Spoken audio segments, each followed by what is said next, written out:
RFK Jr. is currently polling very, very well as the main rival to Joe Biden on the Democratic primary ticket. We'll see how that plays out. He's also polling more favorably in some areas than Donald Trump. He has told Joe Rogan on the Joe Rogan Experience that he is concerned the CIA could assassinate him. He has to take these things seriously because of what happened to his uncle. It's a remarkable conversation that I really want to dive into, considering how well he's doing in the polls, how people really like this guy, and the fact that we're now at the point in U.S. history where everyone's basically like, yeah, JFK was killed by our own government. We'll get into that. And then we have our own current president, Joe Biden, who claimed that people pull up in trucks in cities and start selling guns in the street. And it's just a nonsensical story. But more importantly, he wrapped up by saying, God save the Queen. And where was it? Connecticut? I believe so. In Connecticut? Amazing. Well, okay, I guess. So take your pick, Democrats, I guess. We're going to get into that. But before we do, my friends, head over to preferreditsolutions.com. Preferred IT Solutions. This is not a paid sponsor spot. These are Timcast members that we are highlighting and promoting as we are going to start doing this for our Friday shows. You guys are what make all of this possible. Preferred IT Solutions is a Christian business that provides 100% secure encrypted telecommunications and IT services nationwide. No matter if your business is in a city or in the middle of nowhere, we can secure and protect your organization. We work with any sized business, whether small or large. Some of our clients include call centers, celebrities, health facilities, schools, manufacturing, churches, and many more. Our team is passionate about providing security and bleeding edge technology at an affordable rate. The link is in the description below.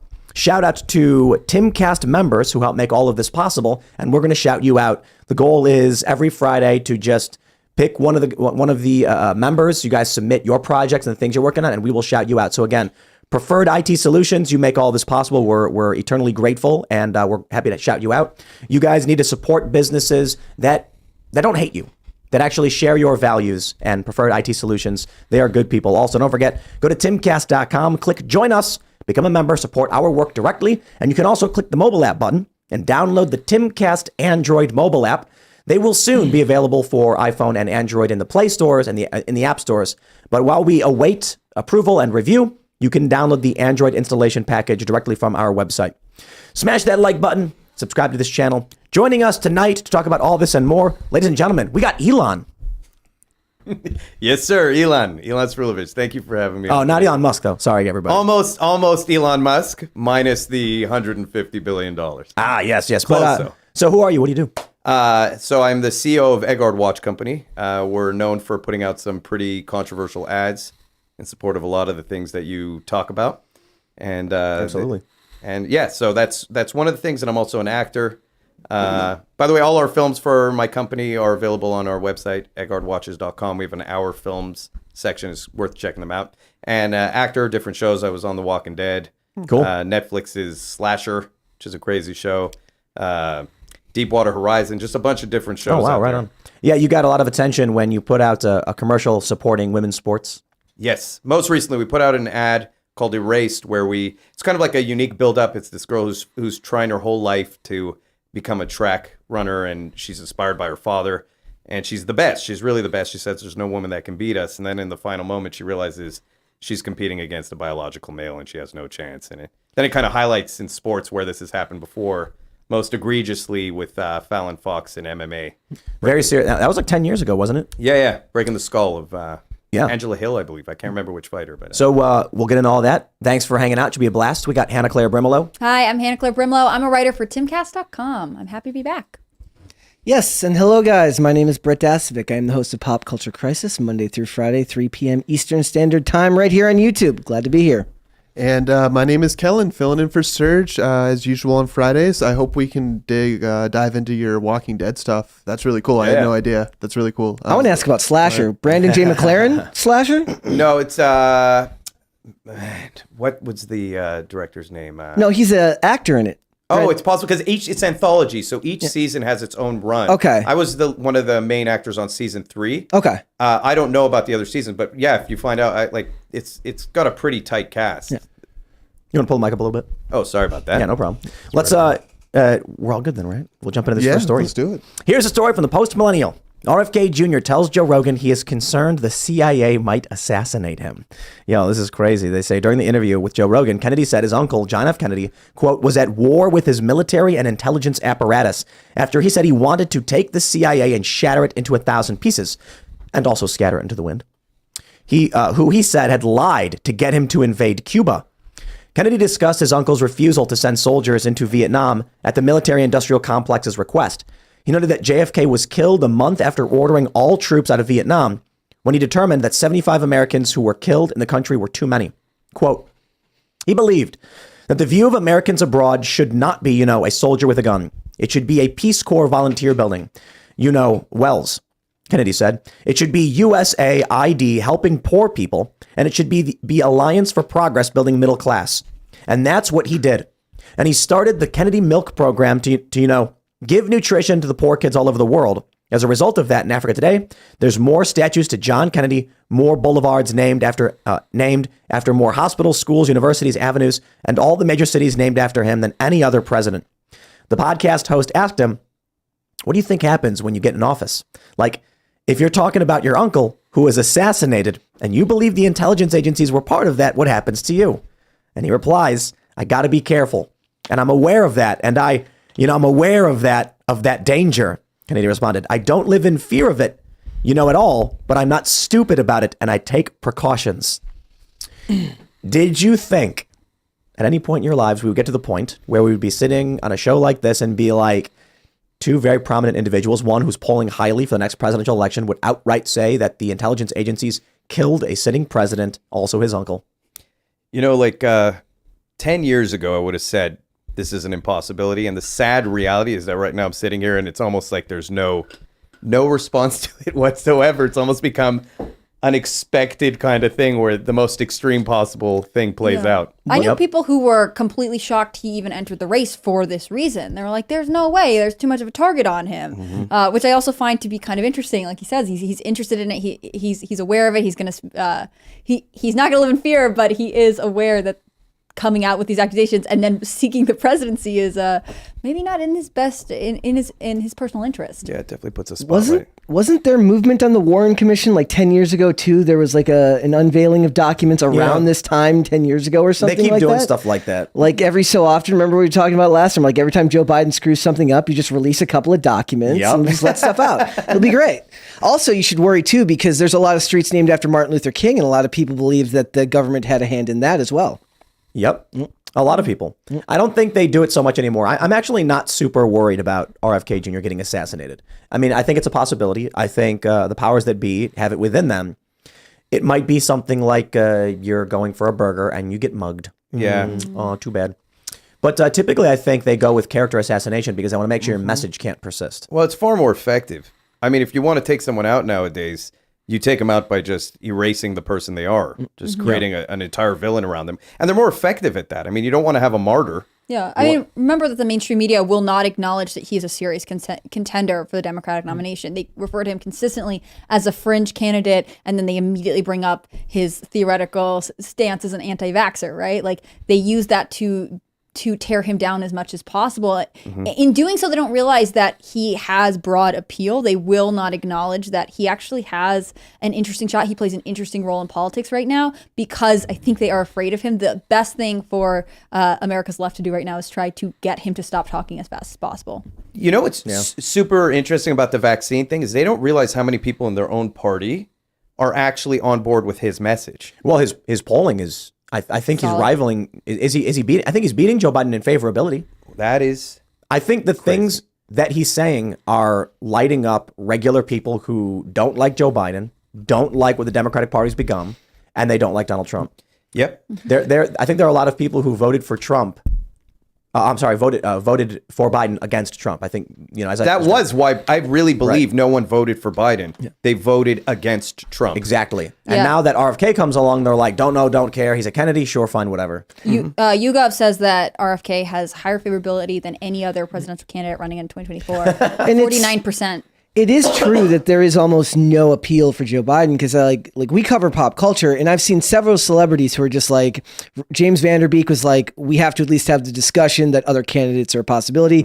Arnie, the governor, recently was saying that he wishes he could run, given that he's not a naturalized American, he wasn't born in America, because he says that there's nobody right now that can unite everyone, which is tacitly admitting that they're not uniting anyone right now. And these are mainstream celebrities who would normally fall in line for leftist or Democrat policies. I don't think uniting everyone's a realistic goal, right? You're asking everyone to compromise. I mean, this guy became the governor as a Republican in California, so anything's possible. That used to be a thing, though. I mean, there used to be a Democrat. There used to be a Republican stronghold, especially in Orange County, right? Like, that was a different time. We are so used to seeing America through a modern lens that we forget. I mean, we're in West Virginia. West Virginia used to vote consistently Democratic. The parties shift the same way that the parties shift in ideology and they have drifted to the left.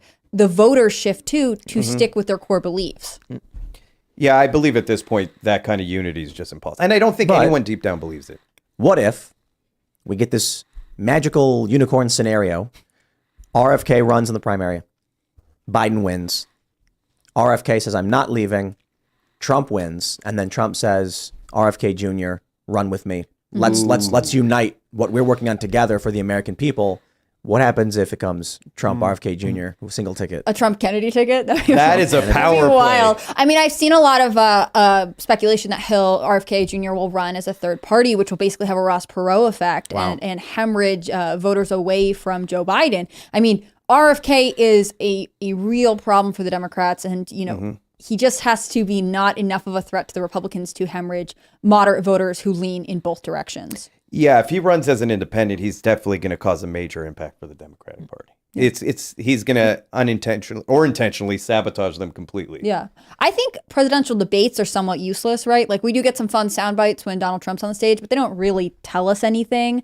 But I would love to see Kennedy debate Trump or Biden or literally anyone, because I think he is sort of this breath of fresh air. I think there are, not enough people who are in his position because the Democratic Party has drifted so far to the left. They only field extremist candidates. Yeah, and he's one of those people who will say whatever he truly believes, which is very dangerous for them. I mean, they really do need, like you said, people to fall in line. He's not that. He's like kind of, the Tulsi Gabbard. Remember what happened with her? Like, the second you start speaking your mind, you're a threat to them. Even if you're in their party. I had a story where I was like, after the debates, and I was talking about during the primaries, during the election, and I was like talking to a friend of mine who just really, really hates Donald Trump. And I was like, oh yeah, I really like the stuff that Tulsi Gabbard was saying. Is like, Donald Trump is an existential threat to America. I'm like, that has nothing to do with what the hell we're talking about right now, because they'd already cast her off as somebody who is a fringe candidate with these crazy beliefs, and he just kind of lumps all those people in together, whether Democrat, Republican, if they don't fall in line for what at that time would have been, your standard Democrat policies, which have gone even further left since then. It's crazy. Yeah, I mean, I always talk about how there's new normals created all the time, and so you look every 2 to 3 years now. It used to be the concept of like a new normal would probably take decades for them to happen. And now you look on key issues that people used to vote on, they're just becoming more extreme about those issues to the point where we're so polarized that there's no form of rationale anymore in it. Where, like, if I would have told you, 5-10 years ago, we're going to put biological males in prison with women who have a history of sexually assaulting women, you would say the entire country would be out protesting on the street. I got to ask, do you face any kind of backlash career-wise for bringing these subjects up? Absolutely. I mean, what's that been like? Some of them I don't even know if I should talk about from a legal perspective. I will say this. We used to have a lot of celebrities who supported our brand, especially after this last Erased ad that we did, the one with the transgender athlete beating the woman. We got a lot of complaints from people saying you're a transphobic company, you're spreading hate speech. Do the celebrities who wear your watches know that you believe these things? And then all of a sudden I started getting some emails from people that represent these celebrities. Wow. Threatening. Do you answer back, I'm a pro-woman company? Like, I think women are great and they should compete in sports? Like to the people who send the emails, I actually invite them on our company podcast to talk to us, and they never accept. They just tell me to go kill myself. Wow. To the legal aspect of things, I do my best to avoid a lawsuit because, like, the womanhood bracelet that we were selling, we're going to donate a percentage of that to charities that support the things that we believe in. It becomes very hard if I'm having to fight legal battles. And that's kind of how they win. They try and destroy you in that way. So I'm just sticking to my guns. I play nice where I have to play nice. And when I believe that it's time to fight back, I do. But I want to fight back with a cultural change. And I do that through these videos because I'll be honest with you, during this last video we put out, I got a lot of people who even have trans kids saying the current message for the LGBTQ community is hurting my child. People are starting to hate my child because it's becoming too extreme. Yeah. Well, we had a friend of the show, Daniel Turner, on the other day talking about, he's a gay married man. And he was saying the activists are making it hard and embarrassing for him. He was saying that his husband said, it used to be 10 years ago, you could just mind your own business and people would leave you alone. But now what's going on, they're actually embarrassed to mention that they're gay married. Mm-hmm. That's what the activists have made. They've pushed it to the extreme. It's like a weird shift where all they were fighting for originally was the right to live their lives the way they wanted. And now the movement's become so extreme that it's forcing everyone else to kind of celebrate and be involved and accept everything to the point where it's damaging them and it's damaging the way they wanted to live their lives. And I don't know how many of them are aware of just how much damage it's caused, because I used to be, in full transparency, a person who would go walk for the Pride Parade. I just believed in the notion of anyone who wants to be married should be able to be married. And over the years, because of how extreme it's gone, I'm like, I won't support a group that is twerking in front of kids in, thongs. It just started to gross me out. I'm like, this is not appropriate. And then I'm called transphobic or homophobic for that. Or the other one that they get, the one that I've gotten a lot, because I've been talking to a lot of my friends lately. I've kind of reestablished contact with friends that I haven't talked to in a long time. And the number one sentiment that they have when you tell them these stories and you show them these things are going on is that it's not as big of a deal as you're making it out to be, that it's not really, like, maybe it's happening, but it's happening once in a while. But that's because they're not privy to the information, because the media doesn't report on it that way. The media focuses on what they want to focus on, which is going to be anything but that. So when you bring it up, you're like, look, I don't want, we're from the generation, I'm 36. So right in the heart of when gay marriage was legalized, a lot of our generation was like, yes, it's absolutely a right for these people. Like, I don't care what you do in the bedroom. I've never cared. And I imagine that a lot of people our age, especially if you're someone like me who grew up in a liberal area, like you didn't care. Right. And now you see it and you're just, first of all, you're not allowed to not care. You're forced to care about all of these things. And a lot of it is just that, how far do you push it before you say, that's not what this is about anymore. This has clearly grown to be something. James Lindsay talks about this a lot, about how it's morphed, and it's a lot of it is it's Marxism, and it's a lot of other political influences that have latched on to causes that preyed upon your desire to be a decent person, your desire to be accepting, and they're very nefarious, and they're doing it on purpose. I think there's something so interesting about the idea of the things that are under attack have to do with absolute truth or objective reality, and that those are the first things to come under attack. Because you're talking about Marxism, the first thing they have to do is destroy your belief in something greater than yourself. If you have a belief in God. And they did that a long time ago. Hollywood and these industries long since decoupled people from the concept of religion in this country. It's the fundamental binary that now exists that is at war. And when people say there's a spiritual battle, I'm someone who grew up without any true form of connection to religion. And in recent years, because of everything I see, I realized it's the glue that will hold things together, because I have to have a reason why I believe in some kind of absolute ethic, why the denial of basic realities is wrong, because if I don't have that, I have nothing. And I realized that ideology has permeated so strongly on the left that the only road that you are left with is nihilism, which is why these people are seeking such identity in this. They're gripping onto this as their mode to value. Yeah, they get complete validation from it. I mean, that's the saddest part of all of it. It's very broken people looking to gain authority and gain sympathy and gain value through other people's approval and being able to show that they're compliant to this ideology, right? I mean, that is the biggest thing I think religion provides a lot of people. Of course, there are institutions that are not great, but generally, if you have a common sense of morality and structure, you're not seeking the approval of everyone around you because you have higher value than that. And I think that takes it away from being about yourself. Because right now I feel like we've cultivated this incredibly self-centered generation, right? We talk about rampant narcissism, especially in social media. We see people are constantly looking for validation, and they want you to be talking about themselves. They are thinking about themselves more than anything else. And when we had stronger communities through religion, we thought about other people. We thought about how we could contribute to that. And I think that's so powerful. I think that we don't have enough of that. And I am sad for the people that grew up thinking I have to be constantly thinking about my own identity above all else, because that's a very hollow existence. You can't identify with a character in a movie unless that character looks exactly like you now. Yeah. So you're constantly, you have to be that character. You have to literally be that character. Otherwise, how would you possibly relate to their story at all? Well, that's the funny thing is they're simultaneously saying this actor can't portray this character because they're not the character, and then at the same time being like, but this character who's completely different can. It's seemingly arbitrary, and this is what I think shows leftist ideology is typically about just gaining power and destroying systems. Always. That'll be in Scarlett Johansson can't play a trans character because she's not trans, but a black woman can play Marie Antoinette. Or who did they play? She played Anne Boleyn. Anne Boleyn. There you go.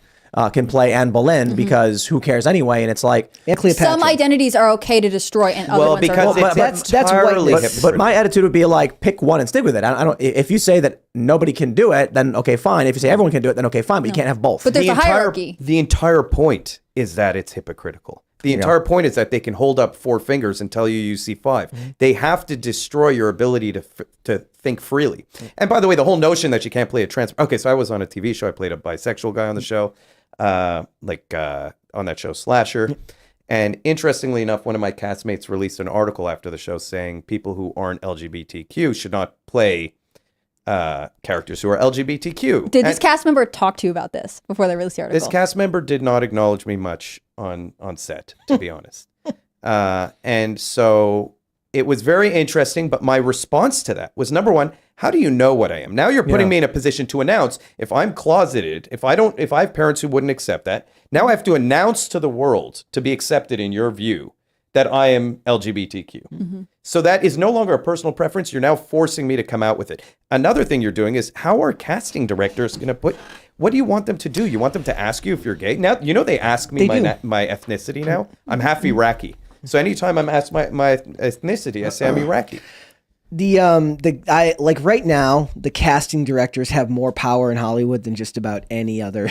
Like outside of your HR departments, like that is the most important department to most of the people in that industry. And what's funny is you mentioned playing a role that was bisexual. I think when I was looking at the data, 24% of Hollywood, of people who work in Hollywood, identify as LGBTQIA+. So they're already highly overrepresented amongst their population, within the industry. Yeah. And they have rules that go into effect about, demographics that have to be hired in certain departments and these things. More than you know.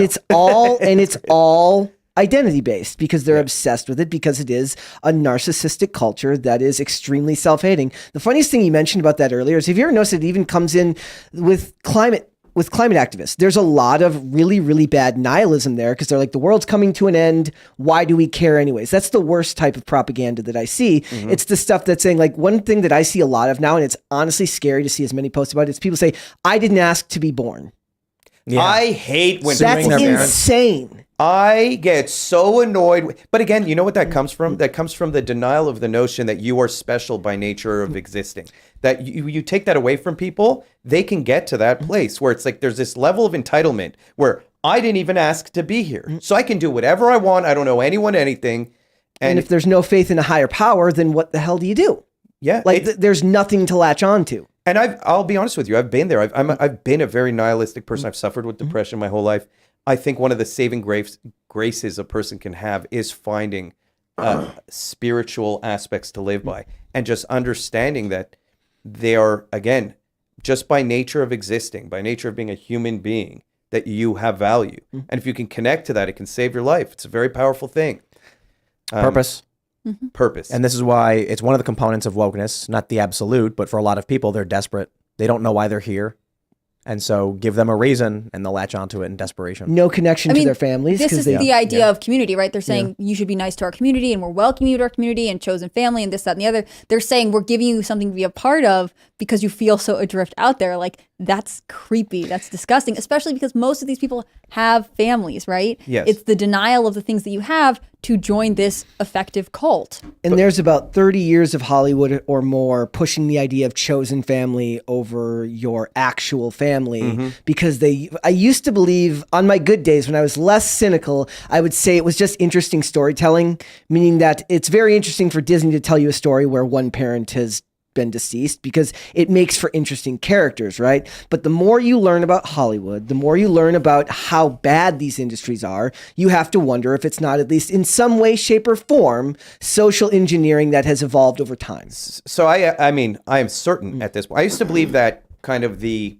happenstance of moral relativism was just this kind of unfortunate result. That the second you have any amount of moral relativism, you have an absolute denial of objective truth or absolute truth, that there's some kind of higher ethical standard. But now I believe it's truly insidious, and it is social engineering. And I know this because we can prove it. We can look at this Oscar winner who just came out and said, I have 3 kids. One of them is trans, one of them is non-binary, and the other one's gay. That is statistically impossible. Yeah. You can go play the lottery. That's your chances of having 3 kids in a row that are all non-binary unless you socially engineer it. Megan Fox, Angelina Jolie, Charlize Theron. It's the women, I'm telling you. Well, you know, fair point. Dude, then where's Brad Pitt? But hold on. I will say this. Yes, most likely, I think it was Bill Maher who asked, why is it that in Ohio we don't see this, but in California we do? It's something we must be doing. And I think we shouldn't downplay plastics and endocrine disruptors. I think we should absolutely focus on that. Shout out to Alex Jones, who has that famous clip where he said they're turning the frogs gay. RFK Jr. actually has a similar clip where he mentions that when you put atrazine in the water with frogs, the frogs begin to change. So the thing with atrazine, though, from what I understood about it, is it actually causes physiological changes, like higher rates of micropenis, and all types of stuff like that. Are we seeing that in the human population? Well, I'm just saying, I think we should not ignore that perhaps in California, you have these people who I think it's very likely to be social, very likely. But I do think there's a strong possibility that over the past couple of decades, you've had women ingesting all of their food wrapped in plastic. We all have been, but women are eating everything. And this is relatively new in the past couple of generations. Go to an antique shop and everything. It's crazy. I went to an antique store and they had like a orange knee-high or something, metal can. Yeah. I'm like, that's nuts. Thick metal can to drink a soda. And now you have women who are ingesting all this plastic while they're pregnant. The plastic goes into the womb and it negatively impacts the child. I'm wondering if we could be looking at something on an asbestos, a DDT level scale, where it's praised and championed and used everywhere and everything, and then cause massive negative, there's a massive negative outcome. And now we've seen all these stories in the news about how plastics leach phthalates, PCBs, etc., and they're endocrine disruptors. Do we just ignore that we have these stories saying this thing is happening, and then we just don't acknowledge? I mean, like, we need to get off that stuff. There's absolutely a connection between health across the board and development across the board and what we're eating. I mean, the rate of people with autoimmune diseases, I have 2 autoimmune diseases, 3 technically, and this is unheard of historically. And you're seeing rates of lupus, which was historically an extremely rare autoimmune disease, to the point where it was a joke on like House. Hit lupus. Yeah. You got lupus. It's never lupus. You keep your drugs in a lupus textbook. But now you are seeing legitimately lupus pop up in many places. I mean, Selena Gomez has it, doesn't she? Yeah, she does. She does, and that's crazy. She's young. Mm-hmm. And since they're bringing House back, they should actually incorporate that into the storyline. Well, there's an article in Giant Freaking Robot about how they want to that Hulu is going to be bringing it back for a limited run. I don't know if that's possible. I don't know if you can tell those jokes now. It's going to be a whole other kind of show. I invite everyone to go rewatch it with modern sensibilities. I just want to see Greg House talking to someone who identifies with a different gender. Well, watch the episode where he has the 16-year-old hermaphroditic. I have seen that one. Yes. That is an incredible episode. But what were we talking about? Endocrine disruptors. I mean, yes, I think it's true. I think it's a lot of stuff. Like, I always point out to all my friends, like, you should consider getting off birth control, right? Because birth control is designed to disrupt women's hormones. So that's also true of plastic. That's true of a lot of things that we celebrate, we get excited about. But we ultimately find out later, maybe we shouldn't have as much of this. We are a society that when we have an innovation, we tend to be like, it's great, use it everywhere. And then later, decades later, we're like, oh, perhaps not. But there are some things we're not allowed to question. So again, for me, the big one that I always say to women is birth control. You should question birth control. I know for some people it's a good thing and it can be helpful, but generally long-term birth control use is, there's a study that's out right now, it just got published by Cambridge University Press. Women who start birth control under the age of 20, so as teenagers, are 130% more likely to develop depression than women who do not.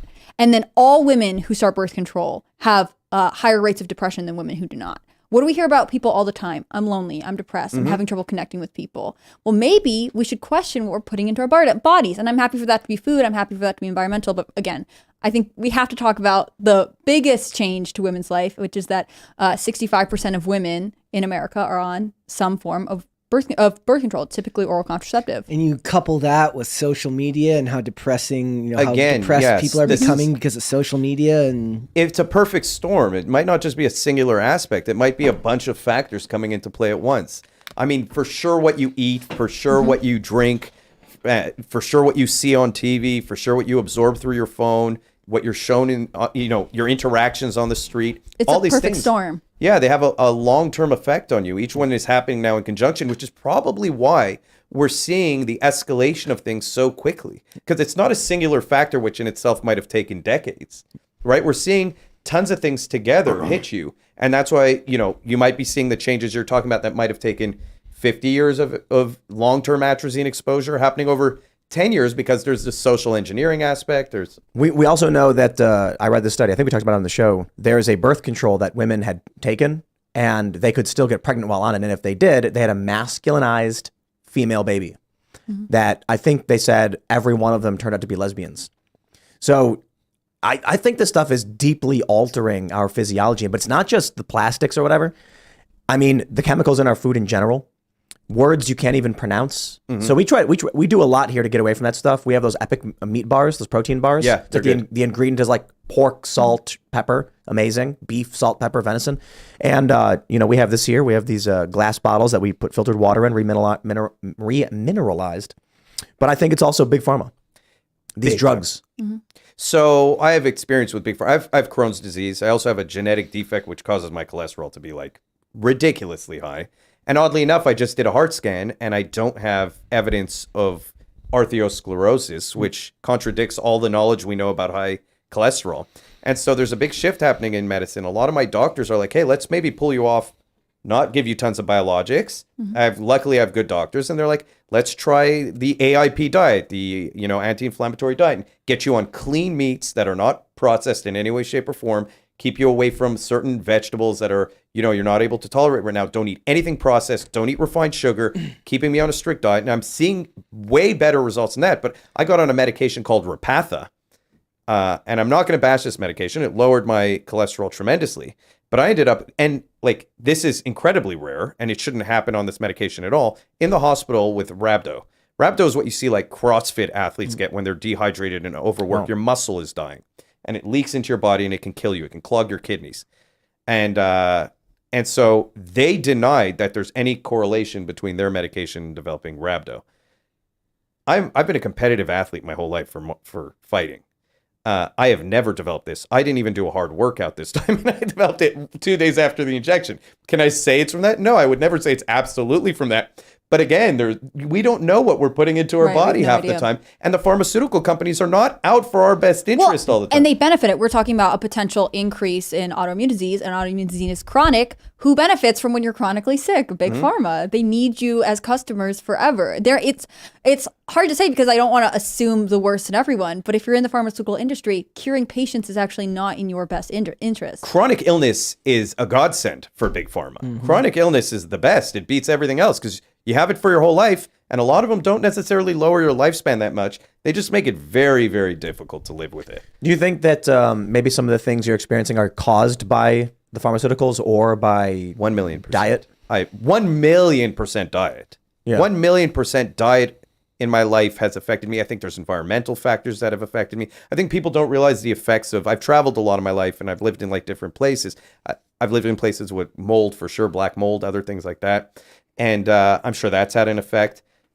Certain stressors in life can cause an effect. Again, I think, like I said earlier, I've suffered from depression and just states of nihilism. I didn't believe in something bigger than myself. I'm sure that living in a negative state had an impact on my health as well. A lot of people don't acknowledge the effects that stress, depression, all these things have on your health. And the mind-body connection was largely ignored by doctors until very recently, where they said, no, the mind really does have an impact on your body. We do have to take these things more seriously. Long-term anxiety does increase your risk of certain complications in life, like heart disease and things like that. So I think that luckily there's a shift happening for good doctors, but I also saw during the whole vaccine thing, how many crazy doctors marching with all the protesters, during the BLM rally. Well, I think we bring this up yesterday that it was Colorado Sun, there are other outlets that said the BLM protest actually reduced the spread of COVID. Yes, of course. Mm-hmm. You had a video out of New York where the doctors are standing outside waving and cheering for all of the people marching in the street. There were doctors saying, like, this is a worthy cause, so it's worth doing. You're saying, I can't go to work, but this can happen? But then when people were like, it may be a worthy cause, but you're causing us harm, they went, actually, it looks like these are reducing the spread of COVID. This is the scariest thing in the world to me, that people can accept such ludicrous positions. I remember when this happened. I spoke to my dad when the doctors were out protesting with the BLM riders. And my dad said, look, the truth is people will see, the numbers will go up and they'll acknowledge that these people are wrong. It won't matter because they won't report the numbers going up. And it won't matter when they even do, if they'll make a did. reason. No, They'll give it another reason. Yeah. It was a Trump rally that super spread it. You know what you said earlier that actually that makes me a little bit upset. You said these people are just omitted certain information, and I agree they are. But on another level, when I talk to people that I've known for years, and I tell them, "Hey, this is what's going on at some of these drag shows that you think kids should go to. Here's pictures and video." They go, "It doesn't matter. That's not most of them. That's just that one." They will rationalize anything at this point. It's not a matter of lacking information. It's a matter of your entire identity being wrapped around this singular ideology. And that if anyone challenges it, you will always find a way to rationalize why they are wrong and it's okay. Another one. Remember when Trump left office and the death counters magically went away on all the news sites? It's just evil. They're just evil. The death counters that were never accurate. I mean, there were all sorts of like very subtly slipped out corrections after the fact. I remember some city in Massachusetts was like, oh, we have to reduce our number by like several thousand. And one of the examples was someone died while they had COVID, but in a car accident. Driving and a so car. it was sort of like, I see. So you're padding your numbers here, team. Like it didn't make any sense. But there was financial benefits to that too, right? Sure. They but had what to I'm do with saying subsidies. is they would present this information. There's always an appeal to authority. Look at our data and look at these statistics. But all of it is misrepresented and wrong. And so you can never create a culture that fully, at least for a lot of people, you grow an intense amount of skepticism. They can never trust any of these institutions, which personally I feel like is good. You should question these things. On the other hand, when we need reliable information to make informed decisions, it's not out there. Yeah, you have two options now. You're either misinformed or uninformed. Yeah. And that's a scary place to be, especially with things that involve your safety and health. And we've done something that's so dangerous just on another deep kind of social level, which is we've taken the historical virtues that have made societies great, like courage, strength, being able to stand up in the face of adversity. And we've altered them completely and put things like security, don't be scared, agreeableness. Those are now our highest virtues. Those are the antithesis of virtues. They're not just the denial of the other virtues. They are the opposite of them. And so, I mean, that's just a whole other problem in itself. Is that part of a society becoming more feminized? Agreeableness women being considered higher on the agreeable scale, and all of those other things that you're talking about, whether we're talking about courage, have some aspect of conflict behind it a lot of the time, right? Being willing to stand up for yourself, being willing to say, no, I'm not going to accept this garbage story you're telling me. I just wonder if that plays at least some role in it, in the fact that a lot of it now is appeal to authority, right? Like, you don't want to be the conspiracy theorist, right? I was told told that it's bad to do your own research. I was told that by a very reliable source at this mainstream network that doing your own research is a sign of white supremacy or something. I don't know. You know what? But they were saying that, right? They were saying you shouldn't, like, now is the time. There was articles in like Salon that were saying now is the time to not do your own research. Yeah, don't critically think, the New York Times It's said. bad. Well, you know, what's the historical standard for when a society is about to collapse and their statues and all that stuff, they become more feminized? I mean, Statues are coming down, credit crunch, widespread military conflict. It really does feel a lot like Rome. But we could only read about Rome. We didn't experience it, so you don't know. We've got Wi-Fi now. Are we Yeah, in we an have age of Don't research it, debauchery? Debauchery? How do you say that word? Debauchery? Yeah. I mean, Age then of and debauchery. some. Well, we're The in seven an deadly extremely, sins are well pronounced. and they're virtuous. It's virtuous now to go and be prideful and all of these things, and it really does feel like our society is doing that. Like Well, we're falling apart. But speaking of that, I got to pull up the story. I have to pull up the story. We have this tweet from Yuengling Brewery. I have to because we talked about the music cafe presented by Yuengling having an all ages drag show that allowed babies. And we're big fans of Yuengling. And so we were concerned. We were like, say it ain't so. Say you're not sponsoring a drag show that allows babies. Well, Yuengling has responded. They said, Yuengling has been a supporter of Arts Quest for many years, along with over 300 local community supporters. We're proud to be a part of their efforts to revitalize an industrial neighborhood in Bethlehem, PA. Through our Arts Quest sponsorship, we have naming rights to the Music Fest Cafe presented by Yuengling venue. Arts Quest independently plans the events and policies that take place at this venue, and all of their other performance areas. Yuengling actively promotes responsible drinking for patrons 21 years of age and older. We are working to align with Arts Quest regarding appropriate age restrictions for venues associated with our sponsorship. We support their decision to restrict attendance to 18 plus for the June 30th show. For more information, contact info@artsquest.org. That, my friends, is how you handle it. This I do not care about a drag show at all. I am concerned that that the slippery slope it persists as such that we got to the point where they're like, let's have gay burlesque shows, but allow children and babies. And even if Yuengling didn't know the event was happening, they put their name on this. So Yuengling, what do? I would make this assumption. This is what it seems to me. It seems like Yuengling, seeing the response, reached out to them and said, guys, it's got to be adults only, and got them to do it. Yeah. And that is exactly what should have happened. I'm remarkable. I'm massively impressed. I'm going to go buy more Yuengling. This was fantastic. Just keep it for adults. Absolutely. This was an intense... Such a common sense thing also that it's so easy. Hey, so easy. you're an alcohol pavilion, so it's 21 up. Yeah. Let's just call it a day. Like, this was an enormous relief to me because Yuengling is the only beer I know to order at bars because they're vaguely conservative and I know how to say their name. I thought, although someone yesterday told me it was Yuengling. I don't know about that. You. The bartenders always tell me Yuengling. Yeah, I don't believe it. But I think this is a nice statement, partially because it's so calm. Like, we don't need to make a big statement in either direction. We say, this is alcohol, it's inappropriate, leave it at that. And again, I feel similarly to Tim.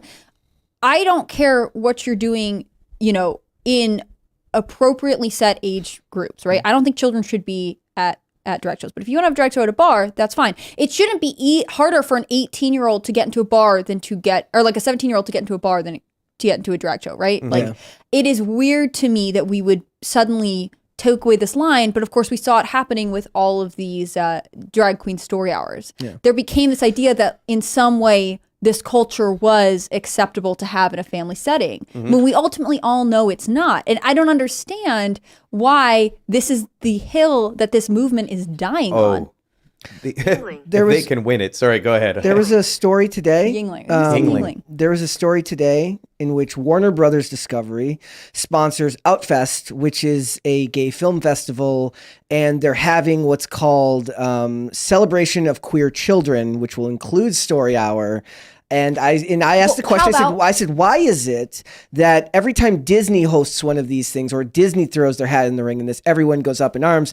But did you know that Warner Brothers Discovery has a higher ESG score than Disney? Why is it that people don't care as much when Warner Brothers Discovery does it? But that's because a lot of people think it's because Disney is specifically geared towards kids. Yeah. So it feels more predatory. And I'm going to say, I don't think anyone could tell you what Warner Brothers does. Like, it's just Disney is so much more commercial, it's much easier to attack as a target. It's not okay that one's brother does it. It's just but I'm easy saying to like identify. this is a whole event, and they're going to have a whole section that's dedicated to queer children, to celebrating queer children, to sexualizing children. Yes. Because that's Like, what that's the end weird. goal is. Well, because if you think about it, if they'll go after the most extreme thing, because if they can get you to be okay with that, what could they not get you to be okay with? I think that's the next step. I always said it, like, people used to call me crazy. I'm like, the first thing you know about someone, if their body washes up on a beach, is their biological sex. It's undeniable. No, you don't there was know their age. the article recently where an archaeologist said it's not good science. I know. Did you see that? I saw that, which is absolutely crazy. So how far-fetched is it to believe that the next thing they say is, well, age is totally self-identifiable too. It's actually far more subjective. Like, there's 18-year-olds who act 25. There's 25-year-olds who act 18 on a much more obvious level than, you changing your biological sex. Well, I have to go. There was a guy who tried to legally change his age, and they told him no.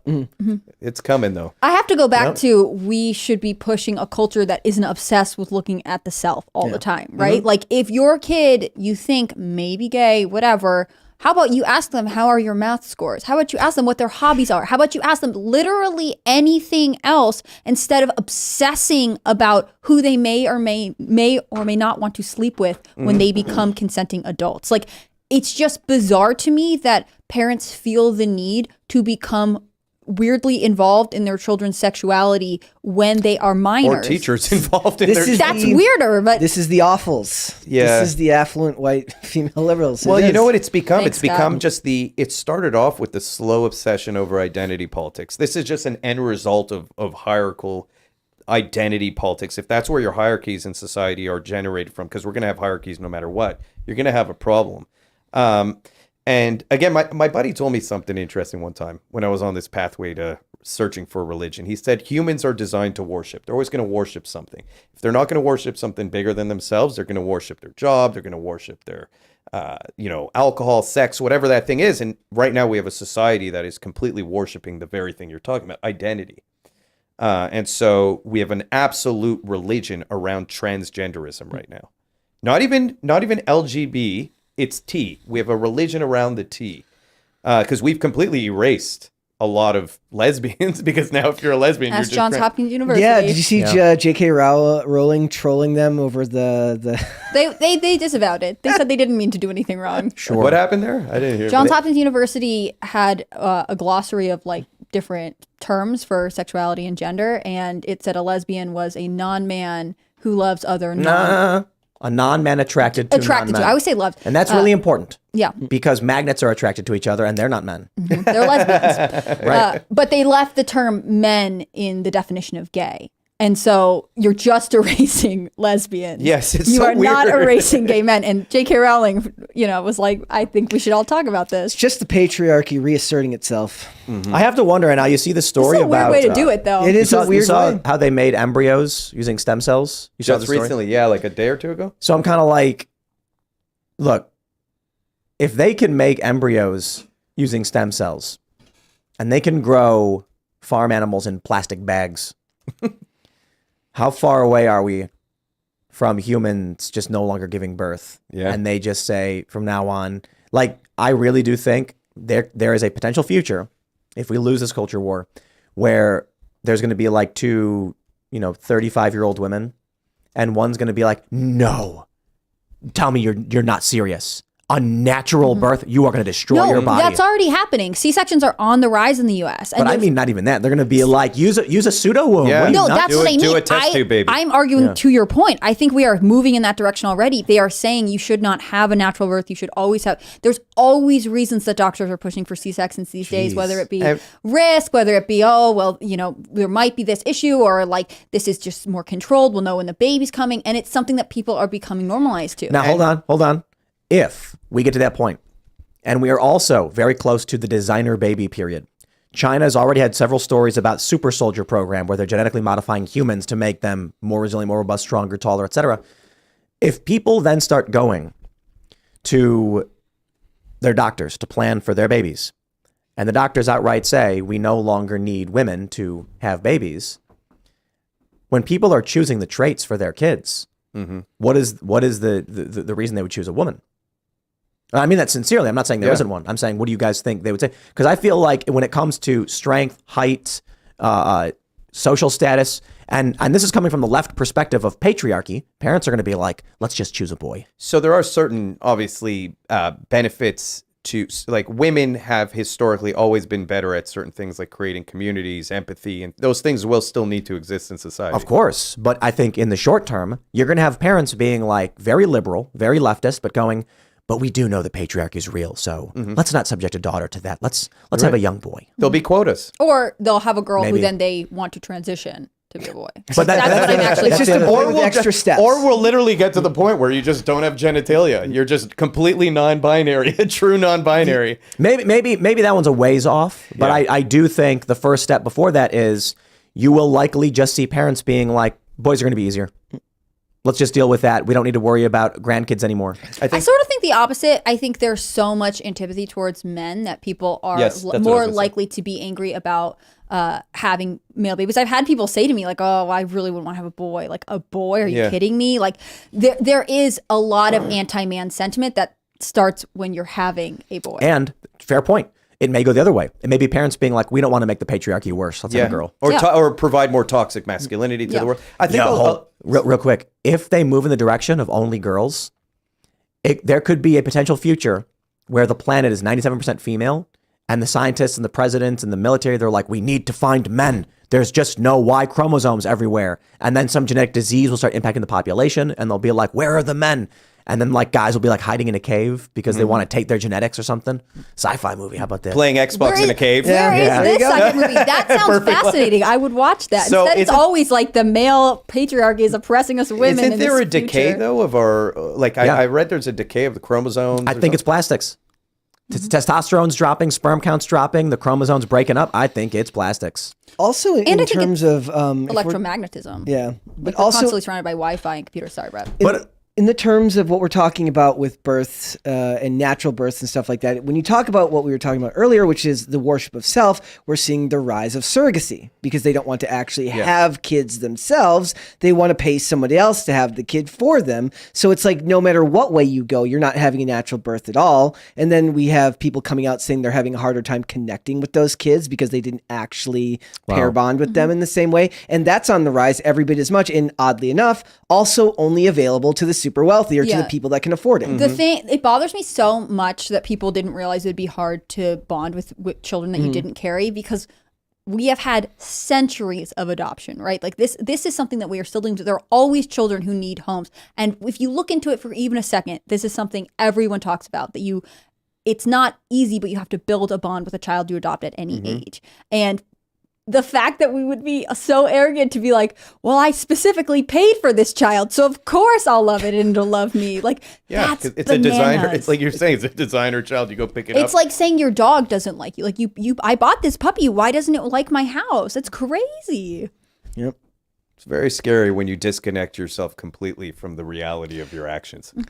Another thing pushed by the media, the decay of actually supporting families that bond with each other, right? Like I said, chosen family. They want you to go and choose your family based on whatever your immutable characteristics are outside of your biological connection to someone else. It's about what you look like or who you have sex with. That's what they seem to think matters to people. But that's a great control tactic as well, because you get people outside the strongest bonds in their life. Yeah. And so you take them into an area where they can control you. Same reason they got rid of religion. Same reason they tried to exact same separate people mechanism. from religion, because people are far easier to control, and they're far more likely to worship their own self if they don't believe in something greater than them that keeps them in. I think also chosen family, I think there are lots of different types of families that are successful, but this concept of chosen family that accepts you for who you are exactly as you say you are is different from honest, true love that you get from real families. Your real family will be like, hey, I love you, but I think you're harming yourself. Hey, I love you, but like, I want more for you. I want better for you. And I don't think chosen family has that type of structure. I don't think that there's the accountability there. It's very I think if you get utopian. to say, you should love me exactly as I am, there's no one to push back and say like, are you sure you're going down the right path? So I think real love is ugly in many ways. And I think that's what people aren't willing to acknowledge nowadays. They think real love should be easy and should be beautiful. And you look at relationships, we've we've become so comfortable just detaching from things so quickly because there's a million options out there. And so it's very easy to just say, accept me as I am, and find someone who will accept you as you are, at least temporarily, you know? And so it's super easy to jump out of one relationship to another. And if you don't have bonds with people who are really willing to break you down and tell you, I'm doing this because I love you. Like we've even done that with families. We've told parents they're not allowed to parent strict. You know, we're not allowed to be harsh to our kids. We're not allowed to say no to our kids. And what you do when you do that is you create a child who's very much going to grow up and not be willing to experience that anywhere else. And if you don't affirm their gender, California will come and take your children from you now. And right? you are an evil, evil devil. Yep. Who is breaking down your poor child. But also remember, body positivity and everybody's beautiful. Sometimes, unless you think it's wrong, then you can destroy it. Everybody is beautiful unless it's an ideal body, and then it's part of the patriarchy. Like yes, you have to push back on them because those are unrealistic beauty standards, which is hard to believe considering they're actually realistic because they actually exist. If you look at every message that's put out, it's almost like they're all designed to kill us, literally. Like the fat celebrating thing, like you're fat shaming me and big model, whatever. Population. I mean, that is the most obvious one. I'm like, what? I have to celebrate the fact that you're at higher risk for. And again, I don't believe in shaming people who are overweight, but I don't believe in celebrating it any more than I believe in celebrating someone who smokes or someone who drinks alcohol excessively or anything that will lead to your early death. They don't believe in a middle ground there. They believe that anything that is not, it's kind of like when they talk about like a lot of the YouTubers that I'll watch, they'll be like, whenever they talk about somebody that they're arguing with or that they disagree with, they say, don't contact this person.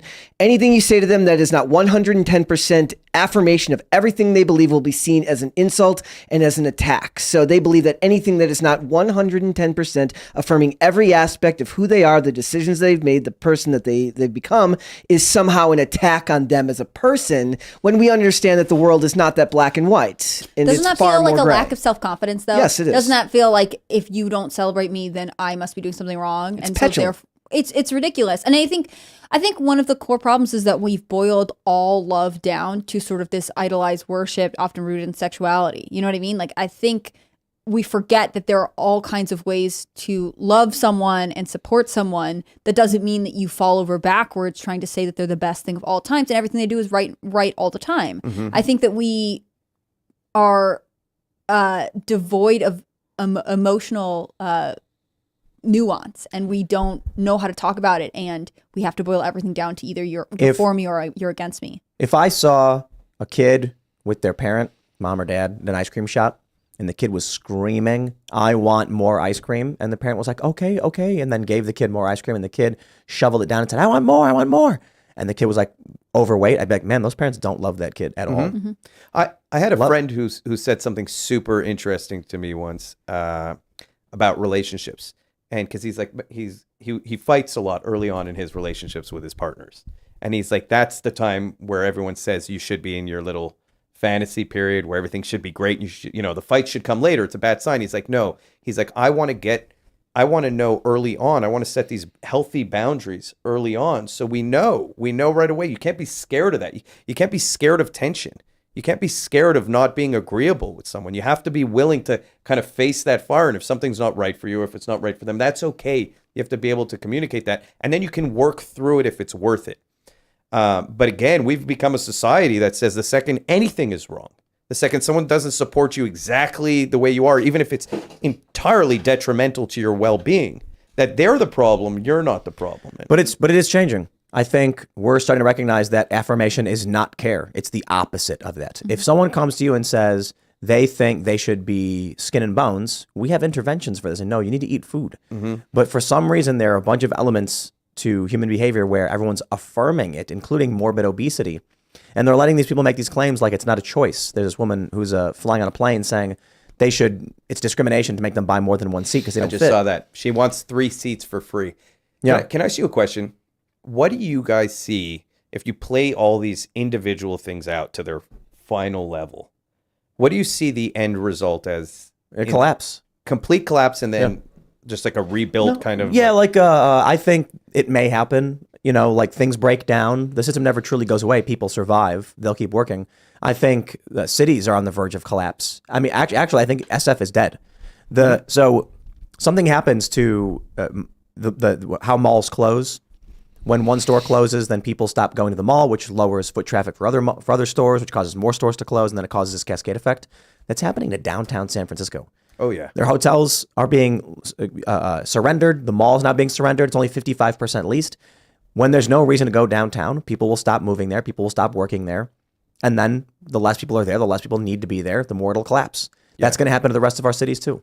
You believe that across the United States? Do you believe there's certain cities that will be strongholds against it? Look at Detroit, right? Massive population flight out of the state. I don't think it means the cities will just cease to exist. I'm saying that as hubs, they won't be. I agree with that. And you could say it's technological too. Like there's no reason to be there anymore because we can all work on Zoom and stuff for the most part. Mm-hmm. But I think we are going to see these cities that are rife with crime and other conflict and chaos.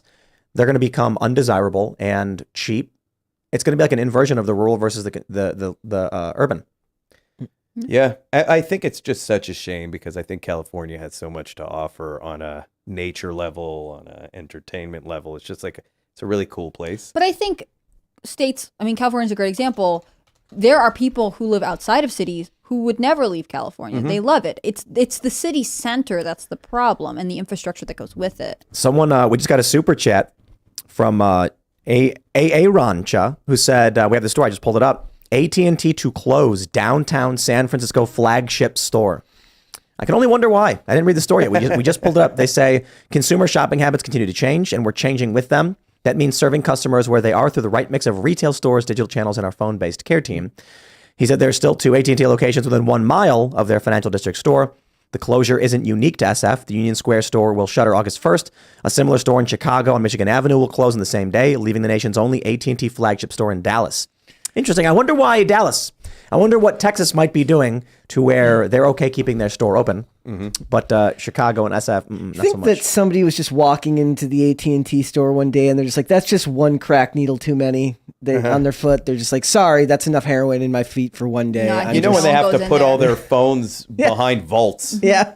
Didn't Walmart just say that in San Francisco also that they're eventually, I think they're going to shut down, but now they have everything. There's no workers there anymore. Walmart is closing stores across the country because of crime. Yeah. I mean, and Walgreens it's everywhere. And for a lot of people, Walmart is their main grocery store. It's their main access to food. And so this is a big problem. There's I think a Walgreens, I think it's in Chicago, where you walk in, there's no products. There's a wall with an iPad and you walk up and type in what you want. That's what I was talking about. Chicago, I thought it was San Francisco. And then they bring the items out to you after you pay. Mm-hmm. Wow, man.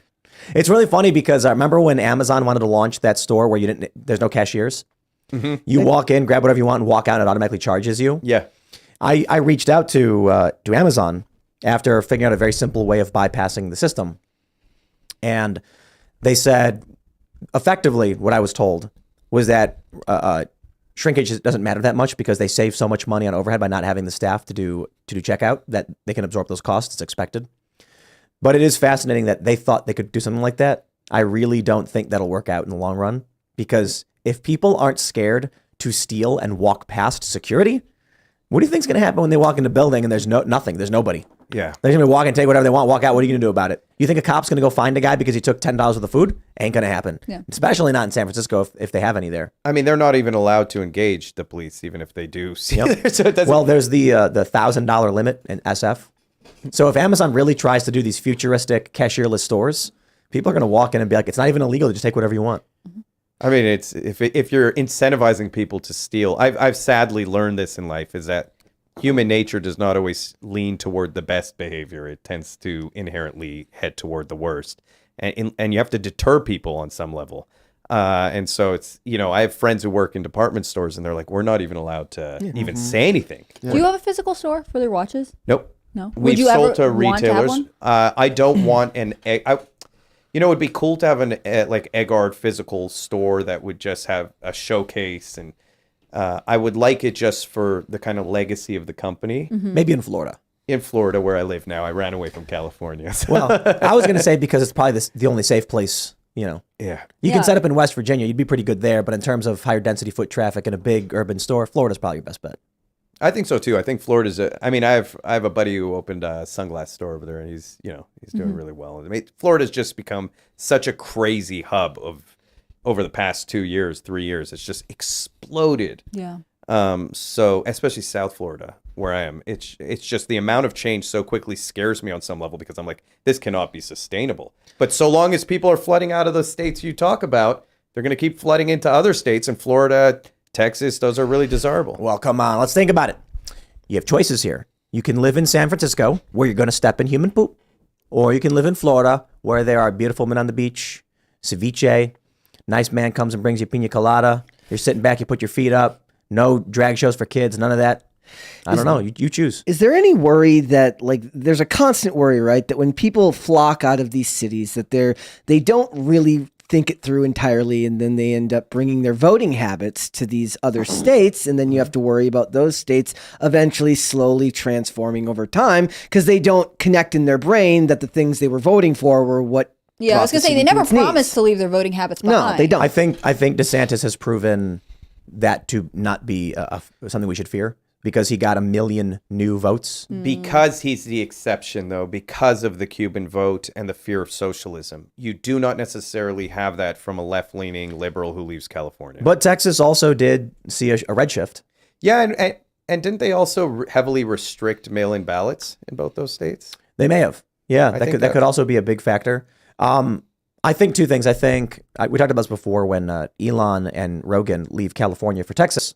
It's not that they are bringing their policies. It's that they bring staff. Mm-hmm. The employees who work for their companies are not conservatives. And if they have to relocate for work or say, hey, it's an opportunity, then you're bringing liberal voters. That is scary to me. Yep. If, and a lot of if them. Florida goes down, I got to run away again. The last bastion. Well, there's always West Virginia. All right. But we've got our stuff happening in West Virginia too. Yeah. I don't know if I should talk about it just yet. Maybe we should wait. Yeah, probably. Yeah, but West Virginia, now I feel so there's just woke stuff happening in West Virginia. Oh, really? And it's the second most Trump supporting state in the country. It's like 86% support for Trump. Mm-hmm. Most people here are every county in the state went for Trump. Right. And they're even where it's like potentially mixed, it leans still for Trump. It's close. But most people here who aren't even staunch conservative are just in agreement with us on most of these issues.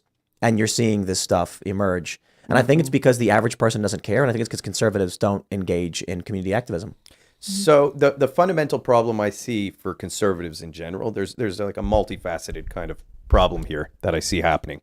I think one of the first things that you see that's really bad for conservatives is that they rely so much on individuality as opposed to kind of like a hive mentality that you see on the left. It's just far more effective because once you have a sense of kind of that hive mentality, it's that warm and fuzzy feeling I was telling you about in Hollywood. It's a really good feeling when you show up on set and it's warm and everyone's friends with you and you feel important. The left is very good at creating that sentiment across the board on everything they do, with messaging, with community, and the right lacks in that department. They're not emotionally driven.